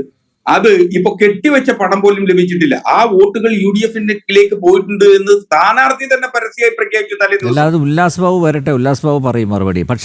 പക്ഷേ ഏതെങ്കിലും ഒരു പാർട്ടിക്ക് അവിടെ വോട്ട് വിഹിതം വർദ്ധിപ്പിക്കാനായിട്ടുണ്ടെങ്കിൽ അത് BJP-യിലെ 2021 നിയമസഭാ തെരഞ്ഞെടുപ്പ് നോക്കൂ. 2021 നിയമസഭാ തെരഞ്ഞെടുപ്പിൽ BJP-ക്ക് എത്ര വോട്ട് കിട്ടി? ഇപ്പോൾ ഈ ഉപതെരഞ്ഞെടുപ്പിൽ എത്ര വോട്ട് കിട്ടി? അഡ്വക്കേറ്റ് അസ്കറിനോട് പറഞ്ഞേണ്ട കാര്യമില്ലല്ലോ. നിയമസഭാ തെരഞ്ഞെടുപ്പും പാർലമെന്റ് തെരഞ്ഞെടുപ്പും രണ്ടും രണ്ടാണ് അല്ലേ? ആണോ അല്ലയോ അത് പറ. അല്ല, അങ്ങനെ ഒരു വിലയിരുത്തലിലേക്ക് അങ്ങ് എത്തിയാൽ ഇപ്പോ വാട്സാപ്പിലൊക്കെ പ്രചരിക്കുന്ന ഒരു തമാശയുണ്ട്. ഇടതുപക്ഷത്തിന് കഴിഞ്ഞ പാർലമെന്റ് തെരഞ്ഞെടുപ്പിൽ പ്രിയങ്ക ഗാന്ധി ജയിക്കുന്ന 65,000 വോട്ടിന്റെ ഭൂരിപക്ഷത്തിലാണ് നിലമ്പൂർ മണ്ഡലത്തിൽ. അപ്പോ 65,000 വോട്ടിന്റെ ഭൂരിപക്ഷത്തിൽ ജയിക്കുന്നു. 11,000 വോട്ട് ഇപ്പോ ആര്യടൻ ഷൗക്കത്തിന് കിട്ടി. 20,000 വോട്ടോളം ഈ അൻവറിന് ലഭിച്ചു. അപ്പോഴും 31,000 വോട്ട്. അപ്പൊ അങ്ങനെയാണെങ്കിൽ 34,000 വോട്ട് ഇടതുപക്ഷം അധികം പിടിച്ചിട്ടുണ്ട് എന്ന അർത്ഥത്തിൽ ഒരു തമാശ പ്രചരിപ്പിക്കുന്നുണ്ട്. അതുപോലൊരു ഉത്തരവായിപ്പോ BJP-ക്ക് അവിടെ കൃത്യമായി വോട്ട് ചോർച്ച ഉണ്ടായിട്ടുണ്ട്. ആ വോട്ട് ചോർച്ച ഉണ്ടായിട്ടുണ്ട്. നിങ്ങൾ 12% 17% കേരളത്തിലേക്ക് ഉയർന്നു. കേരളത്തിൽ ഒരു പാർലമെന്റ് മണ്ഡലം പിടിച്ചെടുക്കാൻ നിങ്ങൾക്ക് BJP-ക്ക് കഴിഞ്ഞിട്ടുണ്ട്. എന്നിട്ട് എന്തുകൊണ്ട് നിലമ്പൂർ ഉപതെരഞ്ഞെടുപ്പിൽ പിന്നാക്കം പോയി എന്നുള്ളത് പരിശോധിക്കണം. നീ അത് വളരെ കൃത്യമായി ഇടതുപക്ഷത്തിന്റെ 14,500 വോട്ട് എങ്ങോട്ട് പോയി? അല്ല, അത് ഞാൻ പറഞ്ഞല്ലോ, അത് അൻവറിന് ലഭിച്ചു. ഇതിൽ ഏറ്റവും പ്രധാനപ്പെട്ട ഫാക്ടർ, നിലമ്പൂർ ഉപതെരഞ്ഞെടുപ്പിലെ മറ്റൊരു ഫാക്ടർ എന്ന് പറയുന്നത് അൻവറായിരുന്നു. അൻവർ ഒരു ഫാക്ടറേ അല്ല എന്ന അർത്ഥത്തിൽ അൻവറിനെ നിരാകരിച്ചുകൊണ്ട് ഇടതുപക്ഷം നിന്നതും ഈ തെരഞ്ഞെടുപ്പിന്റെ ഒരു കാതലായ പരാജയമായിരുന്നു. ഇടതുപക്ഷത്തിന്റെ കൈകളിലുണ്ടായിരുന്ന വോട്ടുകളടക്കം ഒരുപക്ഷെ അത് അൻവർ 9 കൊല്ലം മുമ്പ് അൻവർ എത്തിയപ്പോ അൻവറിനൊപ്പം കൊണ്ടുവന്ന വോട്ടുകളായിരുന്നിരിക്കാം. അതുകൊണ്ടാണ് അൻവർ ഏകപക്ഷീയമായി സ്വതന്ത്രനായി നിന്നിട്ട് പോലും ആ വോട്ടുകൾ ഇടതുപക്ഷ ക്യാമ്പിൽ നിന്ന് അങ്ങോട്ട് ഒലിച്ചുപോയി. അത് ചെറുത്തു നിൽക്കാൻ, അത് തടയിടുന്നതിന് ഇടതുപക്ഷത്തിന് കഴിഞ്ഞിട്ടില്ല എന്ന കുറ്റസമ്മതം ഇക്കാര്യത്തിലുണ്ട്. അതടക്കം പരിശോധിക്കപ്പെടും. അതടക്കം പരിശോധിച്ചായിരിക്കും ഞങ്ങൾ തെരഞ്ഞെടുപ്പിന്റെ റിവ്യൂ. ഞങ്ങൾ തെരഞ്ഞെടുപ്പ് കഴിഞ്ഞതിനു ശേഷം എല്ലാം പൂട്ടിവെച്ച് ഞങ്ങൾ അടുത്ത തെരഞ്ഞെടുപ്പിനെ നേരിടുന്ന ആളുകളല്ല. വീണ്ടും വാതിൽ കൊട്ടിയടച്ചിരിക്കുകയാണ് VD സതീശൻ. അപ്പൊ അൻവർ സർവാപരാധങ്ങളും പൊറുക്കണമേ എന്ന് പറഞ്ഞ് സമീപിച്ച അൻവറിനെ സ്വീകരിക്കുവോ? മാനസാന്തരം വരുമോ? അഡ്വക്കേറ്റ് അസ്കർ, അല്ല, അൻവർ തിരിച്ച് ഇടതുപക്ഷത്തിലേക്ക് വരുമെന്നോ? അതെ, സംഭവിക്കാലോ അഡ്വക്കേറ്റ് അസ്കർ. അങ്ങനെ രാഷ്ട്രീയത്തിൽ ഒന്നും ഇമ്മിണി വലിയ ഒന്നാണ്. അപ്പൊ അതൊരു സംശയമില്ല കാര്യത്തിൽ. പക്ഷേ ഇവിടെ അൻവറിനെ സംബന്ധിച്ചിടത്തോളം അൻവറിനെ ആരും പറഞ്ഞു വിട്ടതല്ല, അൻവർ ഇറങ്ങിപ്പോയതാണ്. 1. 2, കഴിഞ്ഞ 9 കൊല്ലക്കാലം ഇടതുപക്ഷത്തോടൊപ്പം നിന്നിട്ടും അൻവറിന് രാഷ്ട്രീയ വിദ്യാഭ്യാസം ലഭിച്ചില്ല എന്നുള്ളതാണ്. അൻവർ ഒരു രാഷ്ട്രീയക്കാരനെയായി കാണാൻ എനിക്ക് കരുതാനേ ആവുന്നില്ല. കഴിഞ്ഞ 1 കൊല്ലക്കാലം മാധ്യമങ്ങളുടെ മഹാഭൂരിപക്ഷം സമയം ലഭിച്ച മാധ്യമങ്ങളിൽ ഏറ്റവും കൂടുതൽ ശ്രദ്ധ നടിച്ചിട്ടുള്ള കേരളത്തിലെ ഏക രാഷ്ട്രീയ നേതാവ് ആരെങ്കിലും ഉണ്ടെങ്കിൽ അത് അൻവറായിരുന്നു. ആ അൻവറിന്റെ പൈസയും വാങ്ങി അൻവറിന് ഒരു ടിക്കറ്റും കൊടുത്ത് പിന്നെ അൻവറിനെ ജയിപ്പിക്കുകയും ചെയ്ത് എല്ലാ അർത്ഥത്തിലും. അതായത് അൻവർ നിന്നത് എങ്ങനെയാ? CPM-ന് പിണറായിയുടെ ഗുണ്ടാത്തലവൻ, നമ്മുടെ ആ മറ്റേ കിരീടം സിനിമയിൽ മോഹൻലാലിൻ്റെ ഇയാൾ നിൽക്കുന്ന പോലെ, കൊച്ചിൻ ഹനീഫ ആ കഥാപാത്രം ചെയ്തത്, അതുപോലെയായിരുന്നല്ലോ അൻവർ നിന്നത്. പോരിന് വിളിക്കുകയായിരുന്നില്ല എല്ലാവരെയും. അപ്പം അങ്ങനെ കൊണ്ട് നടന്നിട്ട് പിന്നെ എന്തുകൊണ്ട് അൻവർ അനഭിമതനായി പാർട്ടിക്ക്? അങ്ങനല്ല, അൻവറിന് വ്യക്തി താല്പര്യത്തിലാണ് ഞാൻ വിലയിരുത്തുന്നത്. അൻവറിന് രാഷ്ട്രീയ ബോധം ഉണ്ടായിരുന്നു എങ്കിൽ അൻവർ ഈ ഉപതെരഞ്ഞെടുപ്പിന് മുമ്പ് അദ്ദേഹം അത്തരം നിലപാടുകൾ, അദ്ദേഹം എടുത്തിട്ടുള്ള ഇൻകൺസിസ്റ്റന്റ് ആയിട്ടുള്ള നിലപാടുകളുണ്ട്, ആ നിലപാടുകൾ അദ്ദേഹം എടുക്കുമായിരുന്നില്ല എന്നുള്ളതാണ് ഒരു രാഷ്ട്രീയ പ്രവർത്തകൻ എന്ന നിലയിൽ, ഒരു രാഷ്ട്രീയ ബോധമുള്ള ആളെന്ന നിലയിൽ അൻവർ ചെയ്യേണ്ടിയിരുന്നു. മറിച്ച് അൻവറിന് പിശക് പറ്റി. പക്ഷെ അൻവറിനൊപ്പം നിൽക്കാൻ 19,000 ചില്ലുവാനും ആളുകൾ നിലമ്പൂർ മണ്ഡലത്തിൽ ഉണ്ട് എന്നത് അദ്ദേഹത്തിന് ബോധ്യപ്പെടുത്താൻ കഴിഞ്ഞു എന്നുള്ളത് ചില്ലറ കാര്യമല്ല. മാത്രമല്ല, അൻവർ അവിടെ വലിയ തോതിൽ ഇളകി മറിച്ച ഒരു തെരഞ്ഞെടുപ്പ് പ്രചരണമൊന്നും മുൻ വർഷങ്ങളിൽ ഇടതുപക്ഷ സ്ഥാനാർത്ഥിയായി നടത്തിയിരുന്നില്ല. വളരെ വളരെ വളരെ സാധാരണ നിലയിലുള്ള ഒരു തെരഞ്ഞെടുപ്പ് പ്രചരണം മാത്രമാണ് അൻവർ നടത്തിയിട്ടുള്ളത്. പക്ഷേ അത് ഇടതുമുന്നണിക്കും വലതുമുന്നണിയും ഒരേപോലെ കണ്ടില്ല എന്നുള്ള ഒരു വസ്തുതയുണ്ട്. അതാണ് ഈ തെരഞ്ഞെടുപ്പിൽ ഇടതുപക്ഷവും UDF-ഉം കൃത്യമായി ധരിക്കേണ്ടതും പഠിക്കേണ്ടതും. എന്തുകൊണ്ടും ഒരാളെ പോലും രാഷ്ട്രീയത്തിൽ നമുക്ക് അങ്ങനെ അരികുവൽക്കരിക്കാനാവില്ല, അവരെ പരിഗണിക്കാതിരിക്കാനാവില്ല എന്ന ഒരു വസ്തുത കൂടിയുണ്ട്. അദ്ദേഹം 9 കൊല്ലക്കാലം അവിടെ MLA ആയിരുന്നു. മാത്രമല്ല, അദ്ദേഹത്തിന്റെ പ്രവൃത്തികളും അദ്ദേഹത്തിന്റെ വാക്കുകളും സംസ്ഥാന സർക്കാരിനെ ഏതൊക്കെ തരത്തിൽ ഭരണവിരുദ്ധ വികാരം ഉണ്ടാക്കാൻ കഴിയുമോ അതൊക്കെയായിരുന്നു അദ്ദേഹത്തിന്റെ അവസാന കാലഘട്ടത്തിൽ അദ്ദേഹം ചെയ്തുകൊണ്ടേയിരുന്നത്. അല്ല, അദ്ദേഹം പറയുന്ന എതിർപ്പല്ലേ, പാർട്ടിക്ക് കുഴപ്പമൊന്നുമില്ല എന്നുള്ളതായിരുന്നു അദ്ദേഹത്തിന്റെ താല്പര്യം സംരക്ഷിക്കാൻ കഴിയാതെ വന്ന സാഹചര്യത്തിൽ അദ്ദേഹം സ്വയം പാർട്ടിയിൽ നിന്ന് വിട്ടുപോയി.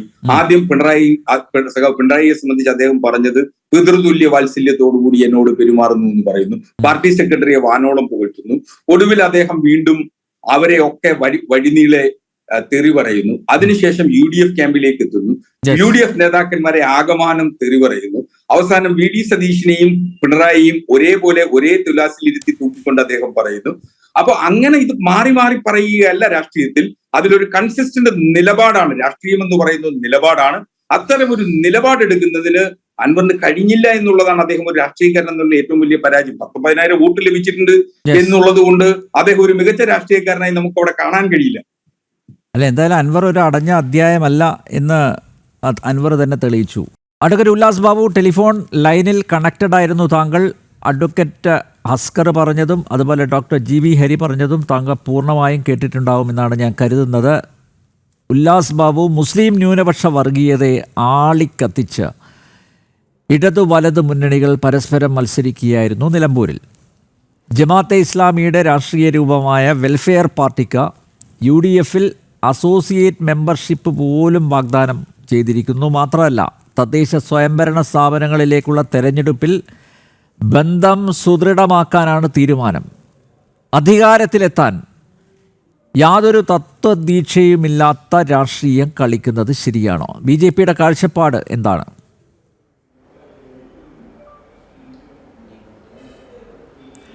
അല്ല, ബഹുമാനായിട്ടുള്ള കോൺഗ്രസിൻ്റെ നേതാവും വക്താവും ഒപ്പം തന്നെ ഇടതുപക്ഷ നിരീക്ഷകനുമായിട്ടുള്ള ബഹുമാനായിട്ടുള്ള ശ്രീ ഹസ്കർജിയും പറഞ്ഞ വാക്കുകൾ ഞാൻ കേട്ടിരുന്നു. പക്ഷെ നമ്മൾ ഇതിലൊരു കാര്യം മനസ്സിലാക്കേണ്ടത്, ആദ്യം തന്നെ ഞാനൊരു കാര്യം പറഞ്ഞുകൊള്ളട്ടെ. ഇത്തവണത്തെ തെരഞ്ഞെടുപ്പിൽ ജയിച്ചത് EVM മെഷീനാണ്. കാരണം ആ പാവപ്പെട്ടവൻ സുഖമായിട്ടൊന്ന് പെട്ടിയിൽ ഇരുന്നോട്ടെ കുറച്ച് കാലം. കാരണം എന്താ വെച്ചാൽ ഇനി അത് ശരിയായില്ല, ചിരിച്ചില്ല, കളിച്ചില്ല, കരഞ്ഞില്ല, പിണങ്ങിയില്ല എന്നും പറഞ്ഞിട്ട് സുപ്രീം കോടതിയുടെ പടിയിലേക്ക് KC വേണുഗോപാൽ രാഹുൽ ഓടൂല്ലല്ലോ. അപ്പോൾ ഇപ്രാവശ്യം കുഴപ്പമൊന്നുമില്ല തോന്നുന്നു. EVM മെഷീൻ പെർഫെക്റ്റ് ആയിരുന്നു എന്നുള്ളതും ഒന്നും മനസ്സിലാക്കിയാൽ കൊള്ളാം. രണ്ടാമത്തെ കാര്യം, ഈ തെരഞ്ഞെടുപ്പിൻ്റെ വിജയം എന്ന് പറയപ്പെടുന്നത് ഒരു സംശയലേശം ഇനി നമുക്ക് പറയാൻ സാധിക്കും. എന്താണ്? തീവ്രവാദ സ്വഭാവമുള്ള വർഗീയ സംഘടനയ്ക്ക് ജനാധിപത്യവൽക്കരണം നടത്തിയിട്ടുള്ള ഒരു തെരഞ്ഞെടുപ്പായിട്ടാണ് ഇതിനെ കാണേണ്ടത്. തെരഞ്ഞെടുപ്പ് വിജയമായിട്ടാണ് കാണേണ്ടത്. ആരാണ് ആ തീവ്രവാദ സ്വഭാവമുള്ള മതവാദത്തിൻ്റെ വക്താക്കളായിട്ടുള്ള വർഗീയവാദികൾക്ക് ജനാധിപത്യവൽക്കരണം കൊടുത്തുകൊണ്ട് ഇവരാണ് രാഷ്ട്രീയ പാർട്ടിയുടെ ഭാഗമാകുന്നു, ഇവരെല്ലാം തിരുത്തി വന്നിരിക്കുന്നു എന്ന് പറഞ്ഞത് കോൺഗ്രസ് എന്ന് പറയപ്പെടുന്ന പ്രസ്ഥാനമാണ്. ആ പ്രസ്ഥാനം ആ മത തീവ്രവാദികളെ പിടിക്കാനുണ്ടായ കാരണം കൂടി നമ്മൾ നോക്കണം. അത് ആഴത്തിൽ പഠിക്കണം. ബഹുമാനായിട്ടുള്ള ശ്രീ GV ഹരി അദ്ദേഹം പറഞ്ഞു, വിജയം മത തീവ്രവാദികളുടേതല്ലേ എന്ന ആ ജനൻ TV-യുടെ തലക്കെട്ട് ശരിയല്ല അദ്ദേഹം തുടക്കം പറഞ്ഞതായിട്ട് ഞാൻ കേട്ടു. എന്താണ് സാർ? പൂർണ്ണമായിട്ടതാണല്ലോ ശരി. നിങ്ങൾ ഈ തെരഞ്ഞെടുപ്പുമായി ബന്ധപ്പെട്ട് ആദ്യ ദിനം മുതലുള്ള ഇങ്ങോട്ടെടുക്കുമ്പോൾ പകുതിയിൽ എന്തുകൊണ്ടാണ് സാർ നിങ്ങൾ വികസനത്തെ മറന്നത്? പകുതിയിൽ എന്തുകൊണ്ടാണ് സാർ നിങ്ങൾ മലയോര കർഷകൻ്റെ വിഷയം മറന്നത്? പകുതിയിൽ എന്തുകൊണ്ടാണ് സാർ നിങ്ങൾ വന്യമൃഗങ്ങളൊക്കെ വിട്ടുകൊണ്ട് നേരെ വർഗീയവാദത്തിലേക്ക് ഷിഫ്റ്റ് ഉണ്ടായത്? അതിൻ്റെ കൃത്യമായിട്ടുള്ള ഉത്തരമെന്ന് പറയപ്പെടുന്നത് പരിപൂർണമായി പരാജയപ്പെടുമെന്നുള്ള ബോധ്യം നിങ്ങൾക്കുണ്ടായ സമയത്ത് മത തീവ്രവാദികളെ കൂട്ടുപിടിച്ചാലും വേണ്ടില്ല, തീവ്രവർഗീയവാദികളെ കൂട്ടുപിടിച്ചാലും വേണ്ടില്ല, മതരാഷ്ട്രവാദത്തെ അംഗീകരിച്ചാലും വേണ്ടില്ല, ഞങ്ങൾക്കിവിടെ ജയിച്ചാൽ മതി എന്ന രാഷ്ട്രീയത്തിൻ്റെ അടിസ്ഥാനത്തിൽ നിങ്ങൾ നടത്തിയിട്ടുള്ള പ്രവർത്തനത്തിൻ്റെ റിസൾട്ടാണ് 11,000 ചെല്ലുവാനം വോട്ടുകൾക്ക് നിങ്ങൾ വിജയിച്ചു എന്ന് പറയപ്പെടുന്നത്. അവിടെയാണ് ഞാൻ പറയുന്നത് ഈ വിജയമെന്ന് പറയപ്പെടുന്നത് ഭാവി കേരളത്തിൽ ഉണ്ടാകാൻ പോകുന്ന ഏറ്റവും വലിയ വർഗീയവാദത്തിൻ്റെ വിത്തുകളാണ് കോൺഗ്രസ് പാകിയിട്ടുള്ളത്. അല്ല, ഇവരിതിന് മുൻപ് പാകിയിട്ടുണ്ട്, ഇല്ലാത്ത കാര്യമൊന്നുമല്ല. ഇതേ ജമാഅത്തെ ഇസ്ലാമിയെയും ഇതേ PDPയെയും ഇതേ INL-നെയും ഇതേ മുസ്ലിം ലീഗും ഇതേ മറ്റ് സംഘടനകളും ഒക്കെ ഇവർ രണ്ട് പാർട്ടികളും ഇടതുപക്ഷവും വലതുപക്ഷവും മാറി മാറി ഒക്കെ തിരുത്തി പാല് കൊടുത്തിട്ടുണ്ട്. ആ ചരിത്രമൊക്കെ നമുക്ക് കൃത്യമായിട്ട് അറിയാം. എന്തിനാണ് ഈ ഇടതുപക്ഷം എന്ന് പറയപ്പെടുന്ന രാഷ്ട്രീയ സംവിധാനം PDPയെ കൂട്ടുപിടിച്ചത്? കൃത്യമായി അനിൽ നമ്പ്യാർ നിങ്ങൾ മനസ്സിലാക്കിക്കോളൂ. നിലമ്പൂരിൽ 100 വോട്ട് തികച്ചില്ലാത്തൊരു പാർട്ടിയാണ് PDP. പിന്നെ അവർ എന്തിനാണ് അവരെ കൂട്ടുപിടിച്ചത് എന്ന് പറഞ്ഞാൽ തീവ്രവാദക സംഘടനകൾ കോൺഗ്രസിന്റെ കൂടെയല്ല, ഞങ്ങളുടെ കൂടെയും ഉണ്ട് അതിതീവ്രവാദ സ്വഭാവമുള്ള ആളുകൾ. അതുകൊണ്ട് ഞങ്ങൾക്കും നിങ്ങൾ വോട്ട് ചെയ്തുകൊള്ളൂ എന്നൊരു മെസ്സേജ് കൊടുക്കുന്നതിന്റെ അടിസ്ഥാനത്തിലാണ് 100 വോട്ട് തികച്ചില്ലാത്ത PDP ഇവർ കൂട്ടുപിടിച്ചത്. പീഡിപ്പിക്കട്ട പാർട്ടി എന്ന് പറയപ്പെടുന്നവരുടെ പഴയകാല ഇവരുടെ തന്നെ നേതാക്കന്മാരുടെ സ്റ്റേറ്റ്മെന്റുകളൊന്നും എടുത്താൽ നമുക്കതിനെക്കുറിച്ച് PDPയെ കുറിച്ച് കമ്മ്യൂണിസ്റ്റ് പാർട്ടിയുടെ നേതാക്കന്മാർ പറഞ്ഞ കാര്യം നമുക്ക് കൃത്യമായിട്ട് അറിയാം. ഈ ജമാഅത്തെ ഇസ്ലാമിയെ കുറിച്ച് തന്നെ ഉമ്മൻചാണ്ടി പറഞ്ഞ കാര്യങ്ങൾ കൃത്യമായിട്ട് അറിയാലോ. ഈ നാടിനെ ഏറ്റവും വലിയ വിപത്താണ് ജമാഅത്തെ ഇസ്ലാമി എന്ന് പറഞ്ഞത് കോൺഗ്രസിന്റെ മുൻകാല മുഖ്യമന്ത്രിയും മരിച്ചുപോയ വ്യക്തിയുമായിട്ടുള്ള ബഹുമാനായ ശ്രീ ഉമ്മൻചാണ്ടി ആയിരുന്നു എന്നുള്ളത് ബഹുമാനായിട്ടുള്ള ശ്രീ GV ഹരി നിങ്ങൾ മനസ്സിലാക്കണം. എന്തിനു വേണ്ടിയാണ് നിങ്ങൾ കേരളത്തിൽ 4 വോട്ടുകൾക്ക് വേണ്ടി തീവ്രവാദ സ്വഭാവമുള്ളവരെ കൂട്ടുപിടിച്ചുകൊണ്ട് ഈ രാഷ്ട്രീയം കളിക്കുന്നത്? നിങ്ങൾക്ക് എന്തുകൊണ്ടാണ് കേരളത്തിനകത്ത് വികസനം എന്ന് പറയപ്പെടുന്ന കാഴ്ചപ്പാടിൽ നിന്ന് മാറി ചിന്തിച്ച് ഇത്ര കാലം 9 വർഷം നിങ്ങൾ പ്രതിപക്ഷത്തുണ്ടായിരുന്നില്ലേ? ഭരണപക്ഷത്തിരിക്കുന്ന രാഷ്ട്രീയ പാർട്ടിയുടെ ഭരണവിരുദ്ധ വോട്ടുകളെ നിങ്ങളുടെ പോക്കറ്റിലേക്ക് ആക്കാൻ സാധിക്കാത്തത് ആരുടെ കുറ്റം കൊണ്ടാണ്? പ്രാപ്തിയില്ലാത്ത, കഴിവില്ലാത്ത, കാഴ്ചപ്പാടില്ലാത്ത പ്രതിപക്ഷം 9 വർഷമായിരുന്നത് കൊണ്ടല്ലേ നിങ്ങൾക്ക് കൃത്യമായി അത് കൈകാര്യം ചെയ്യാൻ സാധിക്കില്ല എന്നുള്ള ബോധ്യം നിങ്ങൾക്കുണ്ടായത്? അതിന്റെ അടിസ്ഥാനത്തിലല്ലേ മത തീവ്രവാദ ശക്തികളെ നിങ്ങൾ കൂട്ടുപിടിച്ചത്? അതിന് മറുപടിയായി സതീശൻ എന്താണ് പറഞ്ഞത് സാർ? അദ്ദേഹം പറഞ്ഞത് ജമാഅത്തെ ഇസ്ലാമി ഇപ്പൊ അങ്ങനെയല്ല. എങ്ങനെയല്ല? അവരുടെ പ്രഖ്യാപിത പ്രത്യയശാസ്ത്രമായിട്ടുള്ള മതവാദത്തിൽ നിന്നോ അവരുടെ തീവ്ര വർഗീയ സ്വഭാവത്തിൽ നിന്നോ ഏതെങ്കിലും തരത്തിൽ 1 ഇഞ്ച് അങ്ങോട്ടോ ഇങ്ങോട്ടോ ഇവർ മാറിയിട്ടുണ്ടോ? ജമാഅത്തെ ഇസ്ലാമി മാറിയിട്ടുണ്ടോ? നിങ്ങൾ പറ. അവർ മാറി എന്നും അവർ ഉദ്ദേശിക്കുന്ന പ്രത്യയശാസ്ത്രത്തിൽ നിന്ന് അവർ മാറ്റി ചിന്തിച്ചുവെന്നും ഒരു സ്റ്റേറ്റ്മെന്റ് അവർ ഇറക്കിയതായിട്ട് അനിൽ നമ്പ്യാർ നിങ്ങൾ എവിടെയും കണ്ടിട്ടുണ്ടോ? പിന്നെ എന്തടിസ്ഥാനത്തിലാണ് അവരെല്ലാം തിരുത്തി എന്ന് പറയപ്പെടുന്നത്? അപ്പൊ VD സതീശനോട് നമുക്ക് ചോദിക്കാനുള്ളത്, തിരുത്താനുള്ള കരിമരുന്ന് അവരുടെ കയ്യിൽ ഉണ്ടായിരുന്നു എന്നുള്ള ബോധ്യം കൂടി നമ്മൾ ഉണ്ടാവണം. എന്ന് പറഞ്ഞാൽ ഈ വക വൃത്തികേടുകൾ പരിപൂർണമായി ഈ നാട്ടിൽ വെച്ചു പുലർത്തിയിരുന്നു ഇവർ. അവർ തിരുത്തി എന്ന് പറയപ്പെടുന്നത് പരിപൂർണമായി നുണയാണ്. ഇന്നവർക്ക് ജനാധിപത്യ ബോധമുണ്ടെന്നാണ് ഇവർ പറയുന്നത്, അതും പരിപൂർണമായി നുണയാണ്. അവരുടെ ബോധം എന്ന് പറയപ്പെടുന്നത് മതരാഷ്ട്രം വളർത്താനുള്ള പ്രവൃത്തിയുമായി മുന്നോട്ട് പോകുന്നു. അതിനവർ എന്തു ചെയ്യുന്നു? മാറി മാറി വരുന്ന സർക്കാരുകൾക്ക് കൈപിടിച്ചു കൊടുക്കുന്ന പ്രവൃത്തി ചെയ്യുന്നു. അതിന് ഇടതനായാലും വലതനായാലും ഈ വിഭാഗങ്ങൾക്ക് കൈ കൊടുത്തുകൊണ്ട് പറയുന്നു, നിങ്ങൾക്കും എന്തുമാവാം, ഞങ്ങൾക്ക് വോട്ട് തന്നാൽ മതി. ഈ രാഷ്ട്രീയത്തെയാണ് നമ്മൾ പഠിക്കേണ്ടത്. ഇത് ഭാവി കേരളത്തിന് വലിയ വിപത്താണെന്നേ. ഭാവി കേരളത്തിനകത്ത് മറ്റ് ഇതര സമൂഹമായിട്ടുള്ള ക്രിസ്തീയ വിഭാഗമായിക്കോട്ടെ, ഹൈന്ദവ വിഭാഗമായിക്കോട്ടെ, യഥാർത്ഥ മുസ്ലിം ആയിക്കോട്ടെ, ഇവർക്കൊക്കെ ഈ തീവ്രവാദ വർഗീയവാദ സ്വഭാവക്കാരുടെ ഈ ജനാധിപത്യവൽക്കരണം വലിയ വിപത്താണ് ഉണ്ടാക്കാൻ പോകുന്നത്. അത് പറയുന്ന സമയത്ത് BJP-ക്കാർ വർഗീയവാദം പറയുന്നു എന്ന് പറഞ്ഞിട്ട് കാര്യമില്ല. നിങ്ങൾക്ക് കൃത്യമായി 3000 വോട്ട് അവിടെ കൂടിയില്ലേ? എന്നിട്ടും നിങ്ങളുടെ വോട്ടിൽ എത്ര വ്യത്യാസമുണ്ട് ഒന്ന് പറഞ്ഞ? കോൺഗ്രസിന്റെ പ്രകാശൻ മത്സരിച്ചതിൽ നിന്ന് ഇത്തവണത്തിലേക്ക് വരുമ്പോൾ എത്ര വോട്ടിന്റെ വ്യത്യാസമുണ്ട് സാർ? ആര്യാടൻ ചൗക്കത്ത്, ഞങ്ങൾ ചോദിച്ചോട്ടെ, കോൺഗ്രസിന്റെ നേതാവായിട്ടുള്ള ആര്യാടൻ ചൗക്കത്ത് 11,000 വോട്ടുകൾക്ക് ജയിച്ചു. നിങ്ങൾ വീരവാദം അടിച്ചിരുന്നത് ഇതൊന്നും ആയിരുന്നില്ല. പോട്ടെ, ജയം തന്നെ ജനാധിപത്യ വ്യവസ്ഥയിൽ. ആ ആര്യാടൻ ചൗക്കത്തിന്റെ വാക്കുകൾ നിങ്ങൾ ഒന്ന് ശിരസാ വഹിച്ചു നടപ്പിലാക്കാൻ പറയൂന്നേ. എന്താ വാക്കുകള്? ഇന്ത്യൻ യൂണിയൻ മുസ്ലിം ലീഗ് എന്ന് പറയപ്പെടുന്ന മൃദുവർഗീയവാദം കൊണ്ട് നടക്കുന്ന ആ വിഭാഗത്തിന്റെ തങ്ങന്മാരെന്ന് പറയപ്പെടുന്നത് കള്ളന്മാരാണെന്നും അവർ ഊതി കൊടുക്കുന്ന പ്രവൃത്തിയുണ്ട് എന്നും കള്ള സന്യാസിമാരുടെ പോലെ തന്നെയാണ് അവരെന്നും അതുകൊണ്ട് അവരെ അറസ്റ്റ് ചെയ്യണമെന്നും പറഞ്ഞിട്ടുള്ള ഈ ഷൗക്കത്തിന്റെ വാക്കുകൾ ഇനിയിപ്പോ MLA നേതാവിനത് നിയമസഭയിൽ ഉന്നയിക്കാലോ അല്ലെ. മുസ്ലിം ലീഗിന്റെ തങ്ങന്മാരെന്ന് പറയപ്പെടുന്നവരെ പരിപൂർണമായി എത്രയും പെട്ടെന്ന് അറസ്റ്റ് ചെയ്യണമെന്ന് അദ്ദേഹം ഒന്ന് സഭയിൽ പറഞ്ഞാൽ വളരെ കൊള്ളാം. കാരണം അദ്ദേഹത്തിന്റെ വാക്കുകൾ അദ്ദേഹം തിരുത്തിയിട്ടൊന്നുമില്ലല്ലോ. മാറ്റി പറഞ്ഞിട്ടുണ്ടോ അനിൽ നമ്പ്യാരെ? മാറ്റി പറഞ്ഞിട്ടില്ല. അപ്പൊ തങ്ങന്മാരെ അറസ്റ്റ് ചെയ്യണമെന്നുള്ള നിലപാട് ഷൗക്കത്ത് നിയമസഭയിൽ എടുക്കുമെന്ന് നമുക്ക് എല്ലാവർക്കും പ്രത്യാശിക്കാം.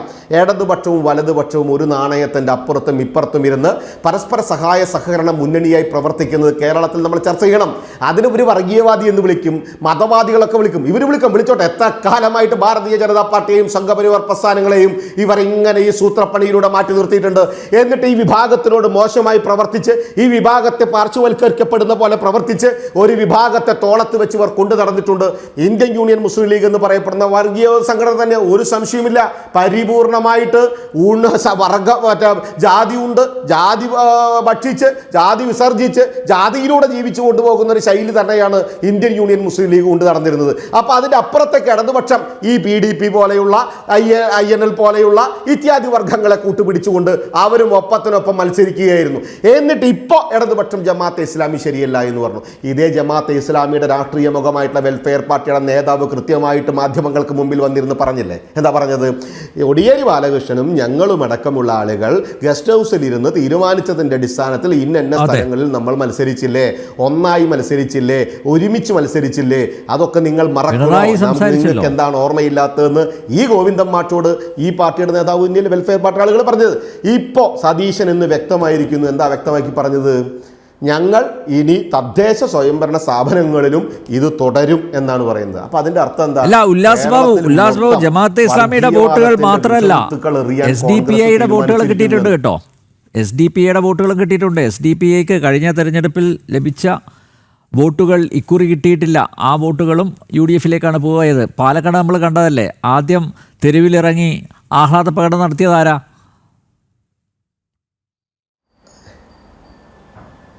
ബഹുരസാണ്. പാലക്കാട് ഉപതെരഞ്ഞെടുപ്പിൽ SDPIയുടെ വോട്ട് സ്വീകരിച്ചതിൻ്റെ അടിസ്ഥാനത്തിൽ വലിയ വിവാദവും തർക്കവും ഉണ്ടാക്കിയ സമയത്ത് വർഗീയവാദികളുടെ വോട്ട് വേണ്ട എന്നൊക്കെ തగ్గടിച്ചുകൊണ്ട് കോൺഗ്രസിൻ്റെ നേതാക്കന്മാർ വന്നു. ഇവർ പരസ്യമായിട്ട് രഹസ്യമായിട്ടൊക്കെ വോട്ട് മേടിച്ചിട്ടുണ്ട്. അവരുടെ വർഗീയവാദത്തിന് കൂട്ടുനിന്നിട്ടുണ്ട്. അവരുടെ വേട്ടം കെട്ടുകൾക്കൊക്കെ സ്വകാര്യ പിന്തുണയും കൊടുക്കുന്ന ആളുകൾ തന്നെയാണ് ഇവർ. ഇപ്രാവശ്യം ഇവരെന്ത് ചെയ്തു? SDPIയുടെ ഒരു നേതാവിനെ പിടിച്ച് ഒരു അഡ്ജസ്റ്റ്മെൻറ്റിൻ്റെ അടിസ്ഥാനത്തിൽ മത്സരത്തിൽ നിർത്തി. ഞാൻ എടക്കര പഞ്ചായത്തിൽ പ്രവർത്തനവുമായി ബന്ധപ്പെട്ടുള്ള സമയത്താണ് ഈ വർഗീയവാദികളായിട്ടുള്ള SDPI നേതാക്കന്മാരുടെ ജാഥ നടന്നു പോകുന്നത്. 10,000-3000 പേര് 100% അതിനകത്ത് ജാഥയിലുണ്ട്. അപ്പോൾ പലയിടത്തും വന്നാണെന്ന് ഇവർക്ക് പറയാം. എന്നിട്ട് അവർക്ക് കിട്ടിയ വോട്ട് എത്രയാണ്? പേരിന് സ്ഥാനാർത്ഥിയെ നിർത്തി അവരുടെ പിന്തുണയില്ല എന്ന് പൊതുസമൂഹത്തിനെ കബളിപ്പിക്കുന്നതിന് വേണ്ടി രാഷ്ട്രീയ നാടകം കളിച്ച് പരിപൂർണമായിട്ട് അവരുടെ വോട്ടുകൾ കൂടി അഡ്ജസ്റ്റ്മെൻറ്റ് രാഷ്ട്രീയത്തിലൂടെ വാങ്ങിച്ചെടുത്ത് മതവർഗീയവാദം മാത്രം ഉപയോഗിച്ചു. അതായത് പഞ്ചായത്ത് കണക്കിന്, വാർഡ് കണക്കിന്, വീട് കണക്കിന് മത തീവ്രവാദം മാത്രം പ്രചരിപ്പിച്ചുകൊണ്ടാണ് കോൺഗ്രസ് എന്ന് പറയപ്പെടുന്ന രാഷ്ട്രീയ പാർട്ടി ഈ വിജയം ഇവിടെ നേടിയിരിക്കുന്നത്.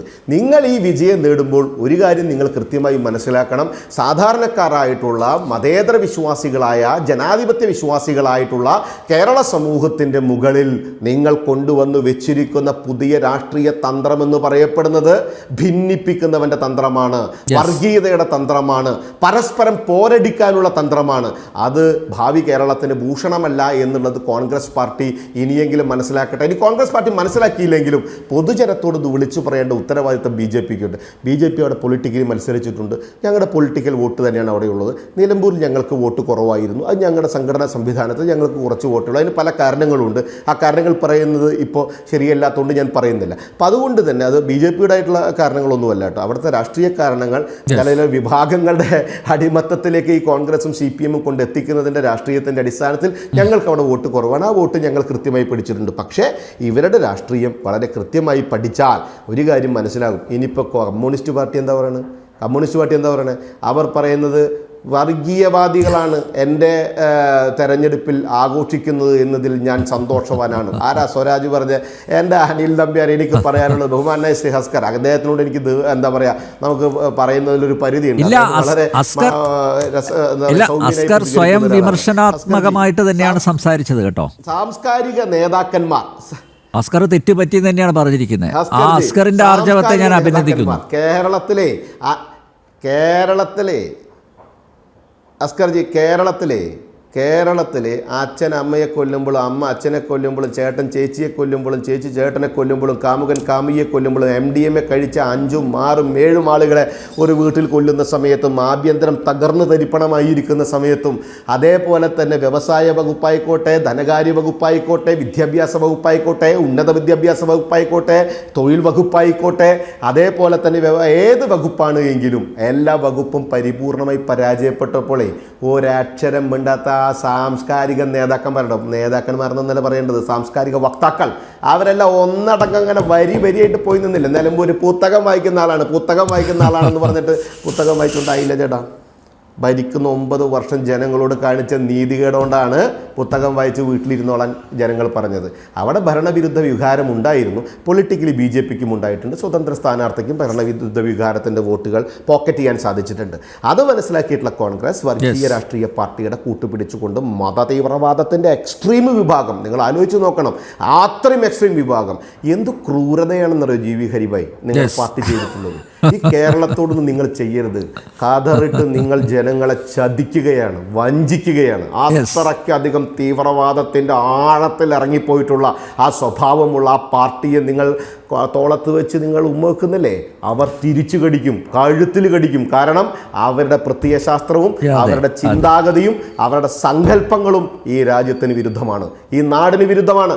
പ്രിയങ്ക ഗാന്ധിയുടെ മണ്ഡലത്തിലാണ് ഈ ദേശദ്രോഹ ശക്തികളുമായി നിങ്ങൾ കൂട്ടുകൂടിയത് എന്നുള്ളതും കൂടി ഇത് നിങ്ങൾ കൃത്യമായി മനസ്സിലാക്കണം. അതൊരു ദേശീയ വിഷയം തന്നെയാണ്. ഈ രാജ്യദ്രോഹികളുമായി സഹകരിച്ച് കോൺഗ്രസ് നേടിയിട്ടുള്ള ഈ തട്ടിപ്പ് വിജയം, അതാണ് നമുക്ക് പറയാനുള്ളത്. ഞങ്ങളതിനെ പൊളിച്ചടക്കും. അതിന് നിങ്ങൾ ഞങ്ങളെ വർഗീയവാദി എന്ന് വിളിച്ചാൽ ഞങ്ങൾക്ക് ഒരു കുഴപ്പമില്ല, ഞങ്ങളത് സ്വീകരിക്കും. ഒരു പ്രയാസം ഞങ്ങളെ സംബന്ധിച്ചിടത്തോളം. ഓക്കെ, GV ഹരി, ഉല്ലാസ് ബാബു മാത്രമല്ല വിമർശിക്കുന്നത്. നോക്കൂ, മുസ്ലിം ലീഗ് നേതാവ് MK മുനീർ പറഞ്ഞത്, ഇന്ന് അദ്ദേഹത്തിൻ്റെ സ്റ്റേറ്റ്മെൻറ്റ് വന്നിട്ടുണ്ട്. ജമാഅത്തെ ഇസ്ലാമി മുസ്ലിം ലീഗും ഒരേ ആശയത്തിൽ പ്രവർത്തിക്കുന്ന സംഘടനകളല്ല. UDFൻ്റെ ആശയവുമായി ജമാഅത്തെ ഇസ്ലാമി ചേർന്ന് പോകുന്നില്ല. അപ്പോൾ ലീഗ് സഹിക്കുകയായിരുന്നു, ഇങ്ങനെയൊരു ബാന്ധവം സഹിക്കുകയായിരുന്നു. പക്ഷേ അവർ ഒറ്റക്കെട്ടായി പ്രവർത്തിച്ചതുകൊണ്ടാണ് നിങ്ങളെ സ്ഥാനാർത്ഥി അവിടെ നിന്ന് ജയിച്ചു പോകുന്നത്. ഒന്നാമത് ആര്യാടൻ ഷൗക്കത്തിനെ അവർക്ക് ഇഷ്ടമല്ല. ആര്യാടൻ ഷൗക്കത്തിൻ്റെ സ്റ്റേറ്റ്മെൻറ്റ് എന്തായിരുന്നു എന്ന് ഉല്ലാസ് ബാബു കൃത്യമായിട്ട് ഇവിടെ വ്യക്തമാക്കിയിട്ടുണ്ട്. ഇപ്പം നോക്കൂ, സംവിധാനത്തിനകത്തുള്ളവർക്ക് തന്നെ ഇങ്ങനെ നിങ്ങൾ ഒരു മത തീവ്രവാദ സംഘടനയുമായി കൈ കൊടുത്തതിനോട് ഒരു തരത്തിലും യോജിപ്പില്ല. ഞാൻ ശ്രീ ഉല്ലാസ് ബാബു പറഞ്ഞതൊക്കെ ഇങ്ങനെ കേട്ടുകൊണ്ടിരിക്കുകയായിരുന്നു. അദ്ദേഹം 2-3 ആരോപണങ്ങളാണ് ഞങ്ങൾക്കെതിരെ ഉന്നയിച്ചിട്ടുള്ളത്. ഒന്ന്, അദ്ദേഹം പറഞ്ഞത് ഞങ്ങൾ വർഗീയവാദികളായിട്ടുള്ള ജമാഅത്ത് ഇസ്ലാമായി കൈ കൊടുത്തു, കൂട്ടുകിട്ടി. അത് തന്നെ അനിലും പറയുന്നുണ്ട്. രാഷ്ട്രീയം പറഞ്ഞില്ല എന്നുള്ളതാണ്. ഈ രാഷ്ട്രീയം പറഞ്ഞ ഉല്ലാസ് ബാബുവിൻ്റെ പാർട്ടി, ഞാൻ എല്ലാ പഞ്ചായത്തിനും എടുക്കുന്നില്ല, ഞാൻ ഒരു പഞ്ചായത്തിലെ ഞാൻ ഈ കണക്ക് വെച്ച് സംസാരിക്കുന്ന ഒരാളാണ്. വെറുതെ എന്തെങ്കിലും പറഞ്ഞിട്ട് കാര്യമില്ലല്ലോ. ചുങ്കത്തറ ഗ്രാമപഞ്ചായത്തിലെ 127ാമത്തെ ബൂത്ത് മുതൽ 161ാമത്തെ ബൂത്ത്, ഇത്രയും ബൂത്തുകൾ, ഏകദേശം അവിടെ 35 ബൂത്തുണ്ട്. ഈ 35 ബൂത്തിൽ രാഷ്ട്രീയം പറഞ്ഞ ഉല്ലാസ് ബാബുവിൻ്റെ പാർട്ടിക്ക് 1ാമത്തെ ബൂത്തിൽ കിട്ടിയത് 10 വോട്ടാണ്. 127ാമത്തെ ബൂത്തിൽ രാഷ്ട്രീയം പറഞ്ഞുകൊണ്ടാണ്. അതായത് 128-ൽ 16, 129-ൽ 30, 130-ൽ 8, ഇത് രാഷ്ട്രീയം പറഞ്ഞുകൊണ്ട് കിട്ടിയ വോട്ടാണ്. ഇങ്ങനെയൊന്ന് പരിശോധിച്ച് നോക്കിയിട്ട് മൊത്തം ആ പഞ്ചായത്തിൽ, ചുങ്കത്തറ പഞ്ചായത്തിൽ, കണക്കൊക്കെ ഉല്ലാസിൻ്റെ കയ്യിൽ ഉണ്ടാവും, ഞാൻ അതുകൊണ്ട് ഇത് പറയുന്നില്ല, കിട്ടിയത് 1287. സാധാരണഗതിയിൽ ചർച്ചയിൽ ഒരു നിഷ്പക്ഷ സ്വഭാവം പുലർത്തുന്ന ഒരു മാധ്യമ പ്രവർത്തനമായിട്ടാണ് ഞാനിതുവരെ വിലയിരുത്തിയിട്ടുള്ളത്. അതിൽ ഉല്ലാസ് ബാബു പറഞ്ഞതിൻ്റെ ഒരു ഒഴുക്ക് കൊണ്ടാണോ വളരെ ഇങ്ങനെ ശ്രദ്ധയോടെ കേട്ടിരുന്നത് എനിക്കറിയില്ല.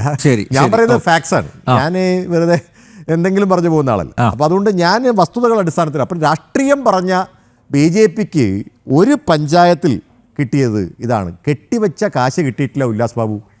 ഞാൻ നിങ്ങൾ രാഷ്ട്രീയം പറഞ്ഞപ്പോൾ ഉള്ള ഗുണമുണ്ടായത് അതുകൊണ്ടാണ്. കെട്ടിവെച്ച കാശ്.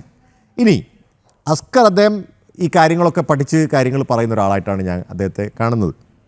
പക്ഷെ അത് 2 സ്റ്റേറ്റ്മെൻറ്റ് പറഞ്ഞപ്പോൾ എനിക്ക് ഈ ബിനീഷ് കോടിയേരി ഇട്ട ഒരു അതിൽ കണ്ടോന്ന് എനിക്കറിയില്ല. ബിനീഷ് കോടിയേരി ഒരു ഫേസ്ബുക്ക് പോസ്റ്റ് ഇട്ടിട്ടുണ്ടായിരുന്നു. ആ ഫേസ്ബുക്ക് പോസ്റ്റ് ഞാൻ വെറുതെ രണ്ടാമത്തെ വരി ഒന്ന് വായിക്കാം. അതായത് 15ാം റൗണ്ട് മുതലുള്ള ബൂത്തുകൾ ജയസാധ്യതയുടെ കിരണങ്ങൾ ആരംഭിക്കുകയാണ്. യഥാർത്ഥത്തിൽ ഇവിടെ നിന്നായിരിക്കും കരുളായി പഞ്ചായത്തിൽ വ്യക്തമായ ലീഡ് LDF നേടിയിരിക്കും. അതിനുശേഷം എണ്ണുന്ന അമരമ്പലം പഞ്ചായത്തിലെ 229 മുതൽ 263 വരെയുള്ള ബൂത്തുകൾ CPMൻ്റെ ഉരുക്കുകോട്ടയാണ്. UDF കണക്കിൽ പോലും അവർ ലീഡ് ചെയ്യില്ല എന്ന് പറയുന്ന പഞ്ചായത്തുകൾ എന്ന് പറഞ്ഞിട്ടൊരു പോസ്റ്റ് ഉണ്ട്. ഞാൻ പെട്ടെന്ന് അസ്കറിന്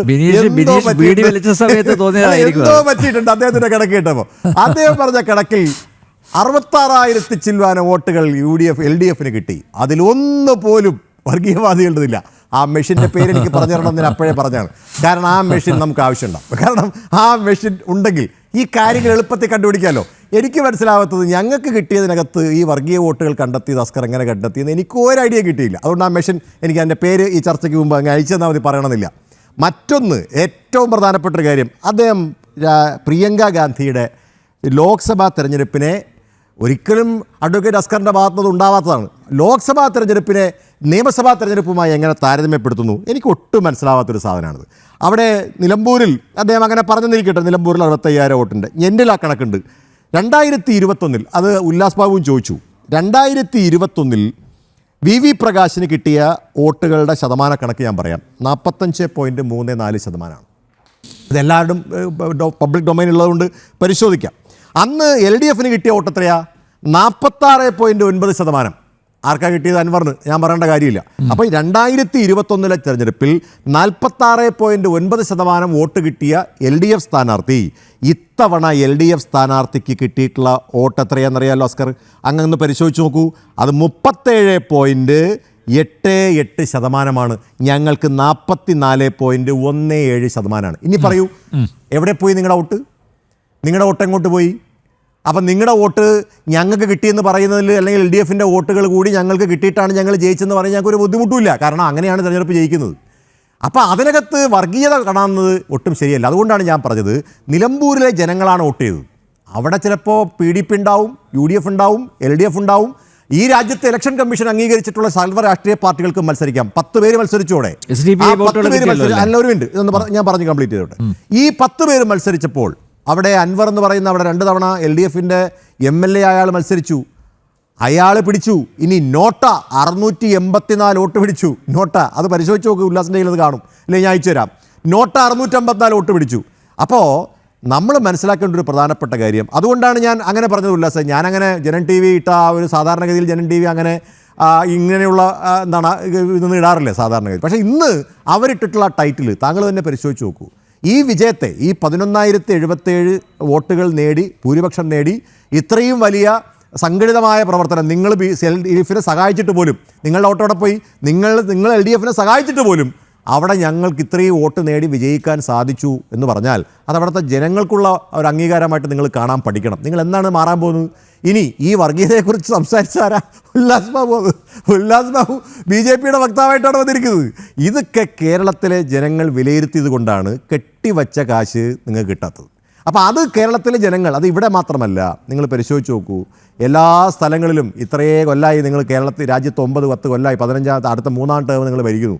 കേരളത്തിൽ ഇത് വിലപ്പോവില്ല എന്നുള്ളത് ഈ തെരഞ്ഞെടുപ്പിലും നിങ്ങൾക്ക് ബോധ്യപ്പെട്ടില്ലെങ്കിൽ ഇനി എന്നാണ് ഉല്ലാസ് ബാബു, നിങ്ങളൊക്കെ ഉള്ള നല്ല ചെറുപ്പക്കാർ ആ സന്ദീപ് വാര്യർ വന്നതുപോലെ കോൺഗ്രസ്സിലോട്ട് വാ.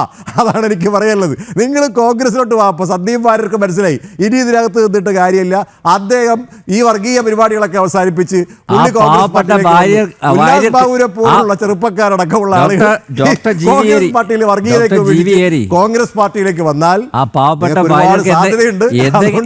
അങ്ങനെ മുന്നോട്ട് പോകുന്നതാണ് നല്ലത്. എന്തെങ്കിലും ഒരു പോസ്റ്റ് കൊടുക്കുക കേട്ടോ. ആ പാവം വാര്യർക്ക് ഒരു പോസ്റ്റ് കൊടുക്കുക എന്തെങ്കിലും. അയ്യോ, സന്ദീപ് വാര്യർ കിട്ടാൻ പോകുന്ന പോസ്റ്റ് നിങ്ങൾ ഇപ്പൊ ഞങ്ങളുടെ ഇത് വരുമ്പോൾ നോക്കിക്കോളൂ, എന്താ സന്ദീപ് വാര്യർ കിട്ടാൻ പോകുന്ന പോസ്റ്റ് എന്ന്. അതൊന്നും ഞാൻ പറയേണ്ട കാര്യമൊന്നുമില്ല. ഒരു കസേര കിട്ടാത്തോണ്ടാണ് അങ്ങോട്ട് വന്നത്. അങ്ങനെയൊന്നുമില്ല. ഇത്തവണത്തെ പ്രത്യേക പരിഗണന കൊടുക്കണം. പ്രവർത്തിച്ച ആളാണ് സന്ദീപ്. ഞങ്ങളുടെ പാർട്ടിയിൽ വരുന്നവർ. എന്റെ ചോദ്യത്തിന് മറുപടി പറഞ്ഞില്ല. അല്ല, ഡോക്ടർ എം കെ മുനീറിന്റെ പ്രസ്താവന നോക്കൂ, ഡോക്ടർ എം കെ മുനീറിന്റെ പ്രസ്താവന അത് പറയാം. ഡോക്ടർ എം കെ മുനീർ, ഞാൻ അതിപ്പോ ഉല്ലാസ് അതുകൂടെ പറഞ്ഞു, ഞാൻ അതുകൂടെ പറഞ്ഞു പോട്ടെ. ഉല്ലാസ് പറഞ്ഞൊരു കാര്യം, ശ്രീ വി ഡി സതീശൻ പറഞ്ഞു ഇവർക്ക് മാറ്റം ഉണ്ടായി എന്ന് പറഞ്ഞു. ആർക്ക്? ജമാഅത്തെ ഇസ്ലാമിക്ക് മാറ്റം ഉണ്ടായി. അത് ഏത് കോണ്ടെക്സ്റ്റിലാണെന്നറിയോ അദ്ദേഹം പറഞ്ഞത്? അതായത് ഇത്രയും കാലം, ഈ തെരഞ്ഞെടുപ്പിന് മുൻകാലം വരെ LDFനെ പരസ്യമായി പിന്തുണച്ച രാഷ്ട്രീയ പാർട്ടിക്ക് പോലും ബോധ്യമുണ്ടായിരിക്കുന്നു അവരെ ഇനി പിന്തുണയ്ക്കാൻ പാടില്ല. അത് പറഞ്ഞിട്ട് ആ ഉദ്ദേശത്തിലാണ് അദ്ദേഹം അത് പറഞ്ഞത്. നിങ്ങൾ തെറ്റിദ്ധരിക്കണ്ട. അപ്പം നിങ്ങൾ പരസ്യമായിട്ട് ഇപ്പം താങ്കൾ തന്നെ പറഞ്ഞല്ലോ, ശ്രീ ഉല്ലാസ് ബാബു പറഞ്ഞത് ഞാൻ കേട്ടു. ഇതുവരെ ആരെയാണ് സപ്പോർട്ട് ചെയ്തുകൊണ്ടിരുന്നത്? പരസ്യമായി ആരെയാണ് സപ്പോർട്ട് ചെയ്തുകൊണ്ടിരുന്നത്? പരസ്യമായി LDFനെ സപ്പോർട്ട് ചെയ്തു. ഈ തെരഞ്ഞെടുപ്പ് വന്നപ്പോൾ ഇവരുടെ ഒപ്പം നിന്ന് 2 ടൈം MLA ആയ അൻവർ തിരുത്തി, അവരോടൊപ്പം ഇത്രയും കാലം നിന്നിട്ടുള്ള ജമാഅത്തെ ഇസ്ലാമി തിരുത്തി. ആ തിരുത്തലിനെ കുറിച്ചാണ് ശ്രീ വി ഡി സതീശൻ പറഞ്ഞിട്ടുള്ളത്. അല്ലാതെ അദ്ദേഹം ഇവർക്ക് മാറ്റം ഉണ്ടായോ, അങ്ങനെ ഇന്ന മാറ്റം. ഒരു കാര്യം കൂടെ ഞാൻ വ്യക്തമാക്കാം. ഞങ്ങൾക്ക് ഒരു രാഷ്ട്രീയ പാർട്ടിയെ വിളിപ്പിച്ചെടുക്കണം, അല്ലെങ്കിൽ ഏതെങ്കിലും ഒരു രാഷ്ട്രീയ പാർട്ടിയെ വിളിപ്പിച്ചെടുക്കേണ്ട, ഒരു പ്രസ്ഥാനത്തെ വിളിപ്പിച്ചെടുക്കേണ്ട ഉത്തരവാദിത്വമൊന്നും കോൺഗ്രസ് പാർട്ടിക്ക് ഇവിടെ ഇല്ല. ഞങ്ങൾക്ക് UDFന് വ്യക്തമായി ഞങ്ങൾക്കൊപ്പം പ്രവർത്തിക്കുന്ന 10ഓളം വരുന്ന ഘടകകക്ഷികളുമായി ഞങ്ങൾ ആലോചിച്ചിട്ടാണ് തീരുമാനങ്ങൾ എടുക്കുന്നത്. ആ തീരുമാനങ്ങൾ ഒരു തിരഞ്ഞെടുപ്പുമാകുമ്പോൾ ആ തിരഞ്ഞെടുപ്പിൽ എല്ലാവരുടെയും വോട്ടുകൾ ആവശ്യമാണ്. ആ വോട്ടുകൾ എന്ന് പറയുന്നത് വ്യക്തിപരം. ഞാൻ വീണ്ടും ആവർത്തിക്കുന്നു, ഞങ്ങൾ ഒരിടത്തും പോയി, അത് നമ്മൾ പറയാം, ഒരാളുടെയും തിണ്ടയിൽ ഞങ്ങൾ പോയി ഞങ്ങൾക്ക് വോട്ട് ചെയ്യണമേ എന്ന് അഭ്യർത്ഥിച്ചിട്ടില്ല. വോട്ട് ചെയ്യണം എന്ന് പറയുമ്പോൾ വേണ്ട നിങ്ങളുടെ വോട്ടൊന്നും ഈ തെരഞ്ഞെടുപ്പിൽ വേണ്ട എന്നൊന്നും പറയാനുള്ള രാഷ്ട്രീയ മൗഢ്യം ഞങ്ങൾക്കില്ല. ഉല്ലാസ്, ഞങ്ങൾ പറയുന്നു, ഞാൻ പറയട്ടെ, ഈ തെരഞ്ഞെടുപ്പ് ജനാധിപത്യത്തെ ശക്തിപ്പെടുത്താനുള്ള തെരഞ്ഞെടുപ്പാണ്. ആ തെരഞ്ഞെടുപ്പിൽ നമുക്ക് വോട്ട് ചെയ്യുന്ന വോട്ടർമാരുടെ വോട്ട് വേണ്ട എന്നെങ്ങനെ പറയാൻ സാധിക്കും? ഞാൻ പറഞ്ഞല്ലോ, ഞാൻ നിലമ്പൂരിലെ ജനങ്ങളെ കാണുന്നത് അവിടെ ഏതെങ്കിലും ഒരു പ്രത്യേക മതത്തിൻ്റെ അടിസ്ഥാനത്തിലല്ല, അവിടെയുള്ള വോട്ടുള്ള ഉത്തരവാദിത്തപ്പെട്ട ഇന്ത്യൻ പൗരൻ എന്ന നിലയിലാണ് കോൺഗ്രസ് പാർട്ടി അവിടെയുള്ള ആളുകളെ കാണുന്നത്. അല്ല, കൂടെയുള്ളവർ പോലും ആ വോട്ടുകൾ അംഗീകരിക്കുന്നില്ല. വെൽഫെയർ പാർട്ടിയുടെ ജമാഅത്തെ ഇസ്ലാമിയുടെയും വോട്ടുകൾ കൂടെയുള്ളവർ പോലും അംഗീകരിക്കുന്നില്ല. മുസ്ലിം ലീഗ് നേതാവ് പറഞ്ഞത് കാര്യം ഞാൻ നേരത്തെ പറഞ്ഞു. ഇന്ത്യൻ ഇലക്ഷൻ കമ്മീഷൻ, ഇന്ത്യയിലെ ഇലക്ഷൻ കമ്മീഷൻ ഓഫ് ഇന്ത്യ അംഗീകാരം കൊടുത്തിട്ടുള്ള രാഷ്ട്രീയ പാർട്ടിയാണ് വെൽഫെയർ പാർട്ടി. അപ്പൊ അതെന്താ ലീഗുകാർക്ക് എന്താ മനസ്സിലാവാത്തതാണ്? അത് ഞാൻ പറഞ്ഞല്ലോ, ലീഗുകാർക്ക് അതൊന്നും മനസ്സിലാവാത്ത. എം കെ മുനീറിന് അദ്ദേഹത്തിന്റെ അഭിപ്രായം പറയാനുള്ള സ്വാതന്ത്ര്യമുണ്ട്. ഞാനിപ്പോൾ വന്നിരിക്കുന്നത് എൻ്റെ അഭിപ്രായം പറയാനല്ല, ഞാൻ എൻ്റെ പാർട്ടിയുടെ നിലപാട് പറയുകയാണ്. അല്ലാതെ ഈ ജീവിക്ക് പ്രത്യേകിച്ച് അഭിപ്രായമൊന്നുമില്ല. ഞാൻ പറയുന്ന നിലപാട് എൻ്റെ പാർട്ടിയുടെ നിലപാടാണ്. അല്ല, അപ്പം ഞാൻ നേരത്തെ പരാമർശിച്ചത് അത് തന്നെയാണ്. അല്ല, ഉല്ലാസ് ബാബു മാത്രമല്ല ഈ ബാന്ധവത്തെ വിമർശിച്ചത്, നിങ്ങളുടെ മുന്നണി സംവിധാനത്തിനകത്തുള്ളവർ പോലും ഇതിൽ അതൃപ്തി പ്രകടിപ്പിച്ചിട്ടുണ്ട് എന്നുള്ളതാണ്. മാത്രമല്ല, അതൊരു മുന്നറിയിപ്പ് കൂടിയാണ്. കാരണം ഇന്ന് വാർത്തകൾ പുറത്തു വന്നിട്ടുണ്ട്, തദ്ദേശ സ്വയംഭരണ സ്ഥാപനങ്ങളിലേക്കുള്ള തെരഞ്ഞെടുപ്പിൽ നിങ്ങൾ ഈ ബന്ധം സുദൃഢമാക്കും, അങ്ങനെ തീരുമാനിച്ചിട്ടുണ്ട്. നിലമ്പൂർ വിജയം ആ ഊർജത്തിൻ്റെ അടിസ്ഥാനത്തിൽ ഇനി അങ്ങോട്ടങ്ങ് ആഞ്ഞു പിടിക്കാം, വെൽഫെയർ പാർട്ടിയും കൊണ്ട് തന്നെ നമുക്ക് മുമ്പോട്ട് പോകാം, അതാണ് നല്ലത്, അതാണ് അഭികാമ്യം എന്ന് തിരിച്ചറിഞ്ഞതിൻ്റെ അടിസ്ഥാനത്തിൽ ഈ ബന്ധം സുദൃഢമാക്കാൻ പോകുന്നു. ഇൻ ദ ലോങ് റൺ ഇതൊക്കെ വലിയ ദോഷം ഉണ്ടാക്കില്ലേ ഡോക്ടർ ഹരി? ഒന്നുകൂടി അവസാനമായിട്ട് ഞാൻ ആവർത്തിക്കുന്നില്ല, ഒന്നുകൂടി പറയാം. ഈ ജമാഅത്തെ ഇസ്ലാമിയെ മാത്രമല്ല, അങ്ങനെയുള്ള ഘടകകക്ഷികളല്ലാത്ത ഒരു പാർട്ടികളോടും ബാന്ധവത്തെക്കുറിച്ച് ഞങ്ങൾ ഇതുവരെയും ആലോചിച്ചിട്ടില്ല. എന്തിനേറെ പറയുന്നു, ഇന്ന് അൻവറിനെ കുറിച്ച് ചോദിച്ചല്ലോ, അൻവറിനെ കുറിച്ച് UDFന്റെ ചെയർമാൻ പ്രതിപക്ഷ നേതാവ് ശ്രീ വി ഡി സതീശനോട് ചോദിച്ചപ്പോൾ അദ്ദേഹം എന്താ പറഞ്ഞത്? അതിനുള്ള സമയമായിട്ടില്ല എന്നുള്ളതാണ്. കാരണം എന്താ, ഇത് അദ്ദേഹത്തിന് ഒറ്റയ്ക്ക് എടുക്കാൻ കഴിയുന്ന ഒരു തീരുമാനമല്ല. അതുകൊണ്ട് താങ്കൾ ഈ പറയുന്നത് ഒരു ആരോപണം മാത്രമായിട്ട് ഞാൻ തള്ളിക്കളയാണ്. കാരണം അങ്ങനെ ഒരു തരത്തിലുള്ള ഒരു അസോസിയേറ്റ് മെമ്പർഷിപ്പ്, ഈ അസോസിയേറ്റ് മെമ്പർഷിപ്പ് എന്ന് പറയുന്നത് CPMന്റെ ക്യാപ്സ്യൂളാണ്.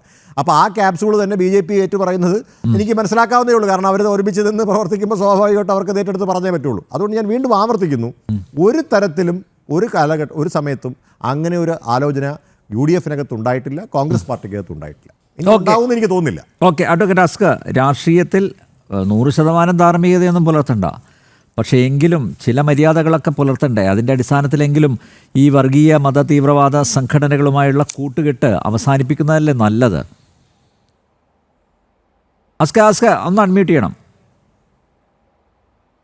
അല്ല, അൽനബിയാർ നിശ്ചയമായും അത് UDF അവസാനിപ്പിക്കണമെന്ന് തന്നെയാണ്. UDF മാത്രമല്ല LDF. കാരണം LDFന് അങ്ങനെ ഒരു വർഗീയ ശക്തികളുടെയും ഒരു തരത്തിലുള്ള ഒരു വോട്ടും വേണ്ട എന്ന് പരസ്യമായ നിലപാടെടുത്തിട്ടുള്ള സംഘം. ഞങ്ങൾ ഭൂരിപക്ഷ വർഗീയതയും പരസ്യമായ നിലപാടെടുക്കുക എന്നാ പോരട്ടെ എന്ന് PDP 100 വോട്ടേ ഉള്ളൂ എങ്കിലും പോട്ടെ, പാവം പീഡിതരുടെ പാർട്ടിയല്ലേ, അതുകൊണ്ട് നമുക്ക് അവരുടെ തോളിക്കായിട്ട് നടക്കാം എന്ന് തീരുമാനിക്കുന്ന ആ വിശാല മനസ്സ് കാണാതെ പോരുതാരും. അങ്ങനെയല്ല, ഞങ്ങൾ ഭൂരിപക്ഷ വർഗീയതയും ന്യൂനപക്ഷ വർഗീയതയും ഒരേപോലെ എതിർക്കുകയാണ്. അതുകൊണ്ട് അതാണ് ഞങ്ങളുടെ ഇടതുപക്ഷത്തിന്റെ ലൈൻ. അതുകൊണ്ടായിരിക്കും ഹിന്ദു മഹാസഭയെ ആ സ്വാമിയെ വിളിച്ചിരുത്തിയത്. സ്വാമി ഏതെങ്കിലും സ്വാമിജിമാര് വന്നിട്ട് വന്ന് കാണാൻ ഞാനതല്ലേ പറഞ്ഞത്, വന്ന് കാണാൻ വരികയും ഞങ്ങളുടെ കയ്യിൽ വോട്ടുണ്ട് എന്ന് പറഞ്ഞാൽ ഞങ്ങൾക്കറിയില്ലേ ഒരു പഞ്ചായത്തിലെ ഓരോ പിന്നെന്തിനാണ് സ്വാമിയെ വിളിച്ചിരുത്തി ഫോട്ടോ എടുത്ത് അത് പത്രങ്ങൾക്ക് കൊടുത്ത് എന്തിനാണ്? എന്തായിരുന്നു ഉദ്ദേശം? സഖാവ് വിജയരാഘവന് പ്രശസ്തനാവാൻ വേണ്ടി സ്വാമിയെ കൂടിയിരുത്തി ഫോട്ടോ എടുക്കേണ്ട ആവശ്യമുണ്ടോ? സ്വാമിക്ക് സഖാവ് വിജയരാഘവൻ വിവരമില്ലാത്തവനുമല്ല അല്ലേ? അദ്ദേഹത്തിന് ഇതിനെ കുറിച്ചൊക്കെ ഒരു പൊതുബോധമൊക്കെ ഉള്ള ഒരാളാണല്ലോ. എനിക്കറിയില്ല. നമ്പ്യാർക്ക് ഈ സ്വാമിജിയെ കുറിച്ച് വളരെ വൃത്തിയായിട്ട് അറിയാം. മാത്രല്ല അദ്ദേഹത്തിന് ഞാൻ അടുപ്പിക്കാറില്ല, ഫോണ് വിളിച്ചാൽ പോലും ഞാൻ എടുക്കാറില്ല. ഈ സ്വാമിജിയെ അറിയാം. മാത്രല്ല ഈ സ്വാമിജിക്ക് ഈ മണ്ഡലത്തിൽ എത്രത്തോളം സ്വാധീനം ചെലുത്താൻ കഴിയുമെന്നറിയാം. അപ്പൊ അങ്ങനൊന്നും അദ്ദേഹം ഇപ്പൊ ഇടതുപക്ഷ ചിന്തകരായ ഇടതുപക്ഷ ബോധ്യങ്ങളുള്ള ചില സ്വാമിജിമാരൊക്കെ ഉണ്ട്. അല്ല, അയാളുടെ യാത്രാ ചെലവും അവിടുത്തെ താമസ ചെലവും ഭക്ഷണ ചെലവും എല്ലാം കൊടുത്തത് LDF എന്നാ അദ്ദേഹം പറയുന്നത്. ചുമ്മാ പറയുന്നല്ലേ, അതൊക്കെ ആരോപണങ്ങൾ പറയുന്നില്ല. ഇപ്പൊ ആർക്ക് വേണമെങ്കിലും ഒരു തെരഞ്ഞെടുപ്പിൽ ഒരു രാഷ്ട്രീയ പ്രസ്ഥാനത്തെ സഹായിക്കാം. അങ്ങനെ ആയിരുന്നെങ്കിൽ ഈ സ്വാമിജിമാരിൽ എല്ലാം ഏറ്റവും കൂടുതൽ നിൽക്കുന്ന സംഘപരിവാർ ക്യാമ്പിലാണല്ലോ. സ്വാഭാവികമായും അവർ വിചാരിച്ചാൽ കേരളത്തെ മാറ്റിമറിക്കാൻ കഴിയുമായിരുന്നെങ്കിൽ തരികിട സ്വാമിമാരെ ഒന്നും അടുപ്പിക്കാറ് അങ്ങനല്ല. അല്ല, ഈ സ്വാമിജിമാർ എല്ലാരും കൂടെ വിചാരിച്ചാൽ കേരളത്തിലെ ഇടതുപക്ഷത്തിനെയും വലതുപക്ഷത്തെയൊക്കെ തച്ചു തരിപ്പണമാക്കി BJPയുടേതായിട്ടുള്ള ഏകകക്ഷി ഭരണം വരുത്താൻ എളുപ്പമായിരുന്നു. അതിപ്പോ നാളിതുവരെ കഴിയിട്ടില്ലല്ലോ. അത് കഴിയാതിരിക്കുന്നത് തന്നെ കേരളത്തിന്റെ മതേതര മനസ്സിന്റെ സ്വഭാവമാണ്. ഇവിടെ ഈ മതേതര മനസ്സിന്റെ ഏറ്റവും വലിയ മുറിവാണ് നിലമ്പൂർ ഉപതെരഞ്ഞെടുപ്പിൽ UDF പയറ്റിയിട്ടുള്ളത്. അതുകൊണ്ടാണ് സ്വരാജിന്റേതായിട്ടുള്ള പോസ്റ്റ് ഇപ്പോൾ വന്നിട്ടുള്ളത്. അദ്ദേഹം പറഞ്ഞു വെച്ചിരിക്കുന്നത് ഇസ്ലാമിക സംഘപരിവാറും അതുപോലെ തന്നെ ഇസ്ലാമിക സംഘപരിവാറും അല്ലല്ല, ഇസ്ലാമിക സംഘപരിവാറും ഹിന്ദുത്വ താലിബാനും ചേർന്ന് നടത്തുന്ന ആഹ്ലാദ പ്രകടനം എന്ന അർത്ഥത്തിലാണ് അദ്ദേഹം പോസ്റ്റ് ചെയ്തിട്ടുള്ളത്. അപ്പൊ സ്വാഭാവികമായും അത് പറയേണ്ടി വന്നത് ഈ തെരഞ്ഞെടുപ്പിൽ അദ്ദേഹം പരാജയപ്പെട്ടതിൽ ഏറ്റവും കൂടുതൽ ആഹ്ലാദിക്കുന്നത് ഈ ഹിന്ദു തീവ്രവാദ സംഘടനകളും ഹിന്ദുത്വ സംഘടനകളും അതുപോലെ തന്നെ മുസ്ലിം തീവ്രവാദി സംഘടനകളായിട്ടുള്ള ജമാഅത്തെ ഇസ്ലാമിയാണ്. ഏറ്റവും കൂടുതൽ ആഘോഷിക്കുന്നത് SDP-യും ജമാഅത്തെ ഇസ്ലാമിയാണ്. അപ്പൊ അതുകൊണ്ടാണ് അദ്ദേഹം അത് പറയേണ്ടി വരുന്നത്. അത് തന്നെയാണ് ഈ തെരഞ്ഞെടുപ്പിന്റെ നിലമ്പൂർ ഉപതെരഞ്ഞെടുപ്പിന്റെ ഫലം കേരള രാഷ്ട്രീയത്തിൽ വലിയ തോതിൽ പ്രത്യാഘാതം ഉണ്ടാക്കുമെന്ന് ഞാൻ കരുതുന്നു. ഓക്കെ വലിയ രീതിയിൽ പ്രത്യാഘാതങ്ങൾ ഉണ്ടാക്കും. അഡ്വക്കേറ്റ് TS ഉല്ലാസ് ബാബു, അതിനെക്കുറിച്ചൊക്കെ അറിയാം. പക്ഷേ എങ്കിലും അടുത്ത തിരഞ്ഞെടുപ്പിൽ നമ്മൾ സമയം എത്തുമ്പോൾ ഇവരുമായിട്ടൊക്കെ കൂട്ടുകൂടും. ഞങ്ങൾ പെട്ടെന്ന് വിട്ടുപോവില്ല.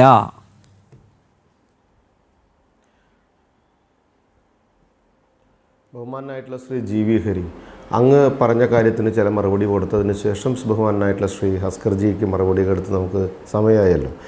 GV ഹരി അങ്ങ് പറഞ്ഞത് എന്താണ്? VD സതീശൻ അങ്ങനത്തെ ഒരു സ്റ്റേറ്റ്മെൻറ്റ് പറഞ്ഞിട്ടില്ല. VD സതീശൻ ഏത് കോണ്ടസ്റ്റിലാണ് പറഞ്ഞത്? VD സതീശൻ ഏത് കോണ്ടസ്റ്റിൽ പറഞ്ഞാലും ഈ സ്റ്റേറ്റ്മെൻറ്റ് കൃത്യമായി പറഞ്ഞു എന്നുള്ള യാഥാർത്ഥ്യം തന്നെയാണ്.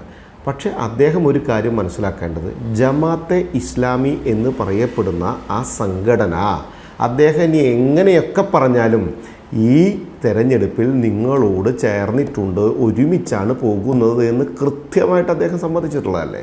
എല്ലാ രാഷ്ട്രീയപരമായിട്ടുള്ള തീരുമാനങ്ങളിലും നിങ്ങൾ ഇന്നും അടക്കം അത് ജനങ്ങളോട് വിളിച്ചു പറഞ്ഞല്ല, ജമാഅത്ത് ഞങ്ങളുടെ കൂടെയാണ് എന്ന് പറഞ്ഞാൽ ആരാണ് സാർ ഈ ജമാഅത്ത് ഇസ്ലാമി എന്ന് പറയപ്പെടുന്നത്? അജ്മൽ കസബനും അതുപോലെ തന്നെ അഫ്സൽ ഗുരുവിനും വേണ്ടി പ്രാർത്ഥിച്ചവരല്ലേ ഈ ജമാഅത്ത് ഇസ്ലാമി? അവർ ഇന്ത്യ മഹാരാജ്യത്തിന് നന്മ നേർന്നവരായിരുന്നല്ലോ അല്ലേ? ഹമാസ് തീവ്രവാദികൾക്ക് വേണ്ടി പിന്തുണ കൊടുത്തവരല്ലേ സാർ? അവർ ഇന്ത്യ മഹാരാജ്യത്തിന് നന്മ നേർന്നവരായിരുന്നു അല്ലേ? ഇവരൊക്കെ ഈ പ്രവൃത്തിയൊക്കെ ചെയ്ത സമയത്ത് അങ്ങേക്ക് നെഞ്ചിൽ തൊട്ട് പറയാൻ സാധിക്കുമോ? ജമാഅത്തെ ഇസ്ലാമിയുടെ സ്വഭാവവും അവരുടെ സങ്കല്പങ്ങളും അവരുടെ കാഴ്ചപ്പാടുകളും ഇന്ത്യ മഹാരാജ്യത്തിന് അനുകൂലമാണ് എന്ന് നിങ്ങൾക്ക് പറയാൻ പറ്റുമോ? ഭരണഘടന നെഞ്ചോട് പിടിച്ച് നടക്കുന്ന നിങ്ങളുടെ രാഹുലും പെങ്ങളും മത്സരിച്ച നാടല്ലേ ഇത്?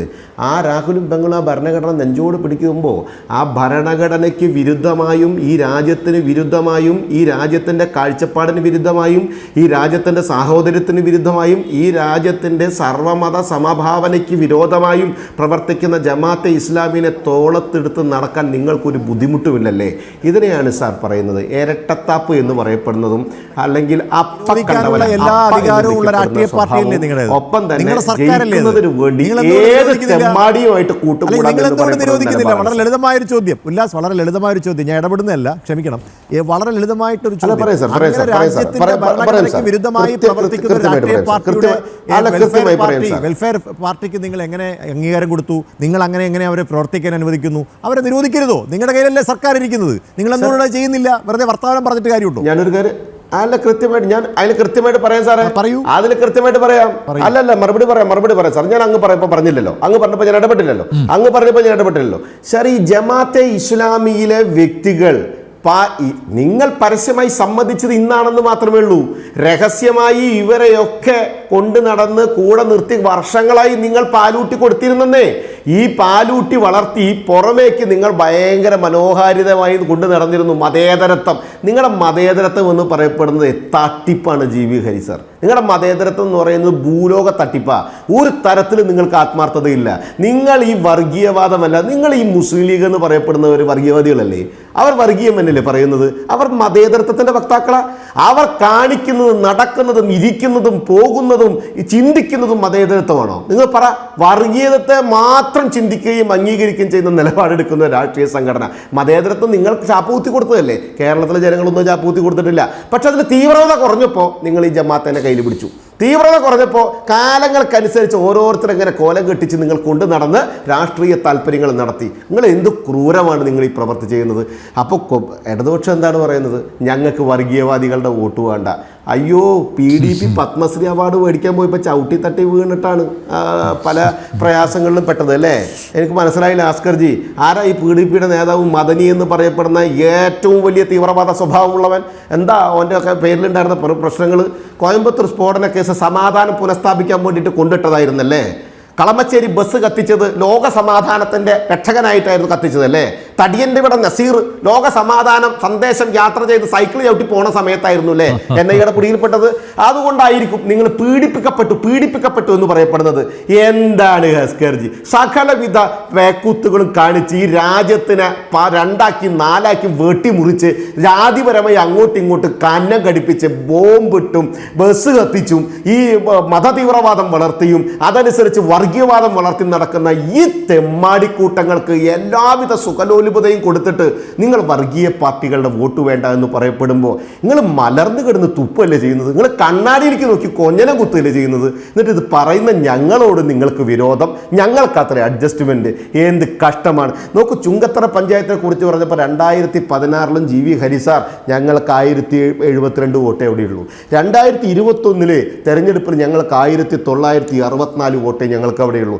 ഞാൻ പറഞ്ഞത് 76,834 പ്രകാശന് വോട്ട് കിട്ടിയപ്പോൾ നിങ്ങളുടെ ആര്യാടൻ ഷൗക്കത്തെ പാലം വലിച്ച് തോൽപ്പിച്ച പ്രകാശന്റെ കാര്യം ഞാൻ പറയണേ. ഒരു നാണവും ഹനവും ഇല്ലാതെ ഈ IUML കോൺഗ്രസ്സുകാർ ഇപ്പൊ കൊണ്ടു നടക്കുന്നില്ലേ? ഓന പാർട്ടിയിലുള്ള VV പ്രകാശനെ തോൽപ്പിച്ചവനാണ്. ആ കുടുംബത്തോടൊന്ന് ആത്മാർത്ഥമായിട്ട് നിങ്ങൾ ചോദിച്ചു നോക്ക്. പോട്ടെ, ഈ 76,834 വോട്ടാണ് VV പ്രകാശിന് കിട്ടിയത്. 3000 വോട്ട് കൂടിയ സമയത്ത് നിങ്ങൾക്ക് വന്നിട്ടുള്ള ചെറിയ മാറ്റം തന്നെ വന്നിട്ടുള്ളൂ.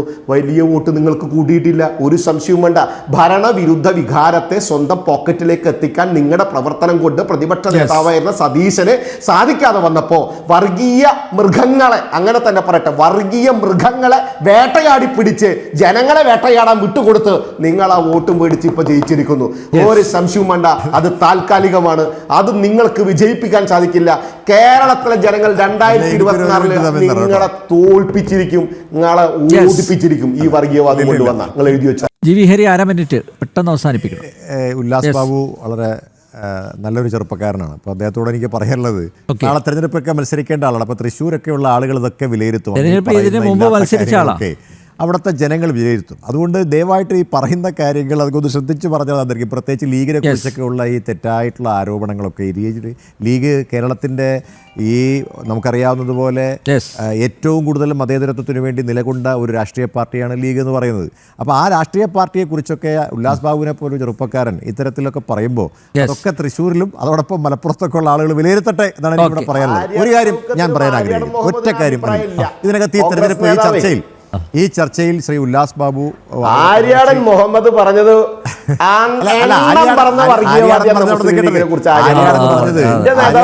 എന്താണെന്നൊക്കെ ആര്യാടൻ മുഹമ്മദ് പറഞ്ഞിട്ടുള്ളതും ആര്യാടൻ ഷൗക്കത്ത് പറഞ്ഞിട്ടുള്ളതിനെ കുറിച്ചൊക്കെ എനിക്ക് ധാരണയുണ്ട്. അപ്പം ഞാൻ പറയാൻ ആഗ്രഹിക്കുന്ന ഒറ്റ കാര്യമുള്ളൂ, ഈ രാഷ്ട്രീയ തെരഞ്ഞെടുപ്പിൽ ഈ ഏറ്റവും കൂടുതൽ രാഷ്ട്രീയ പാർട്ടികൾ മാറ്റുരച്ച ഈ തെരഞ്ഞെടുപ്പിൽ ഏറ്റവും ശക്തമായ രാഷ്ട്രീയ മത്സരം നടന്നിട്ടുള്ള ഈ തെരഞ്ഞെടുപ്പിൽ 11,077 വോട്ട് തന്ന് UDF വിജയിച്ചിട്ടുള്ള ജനങ്ങളോട് കൊഞ്ഞണം കുത്തരുത് എന്നേ എനിക്ക് BJPയോടും അതോടൊപ്പം ഇപ്പോൾ ജനൻ ടിവിയുടെ ടൈറ്റിലോടും ജനൻ ടിവിയോടും എനിക്ക് പറയാനുള്ളത്. വേറെ ഒന്നും എനിക്ക് പറയാനില്ല.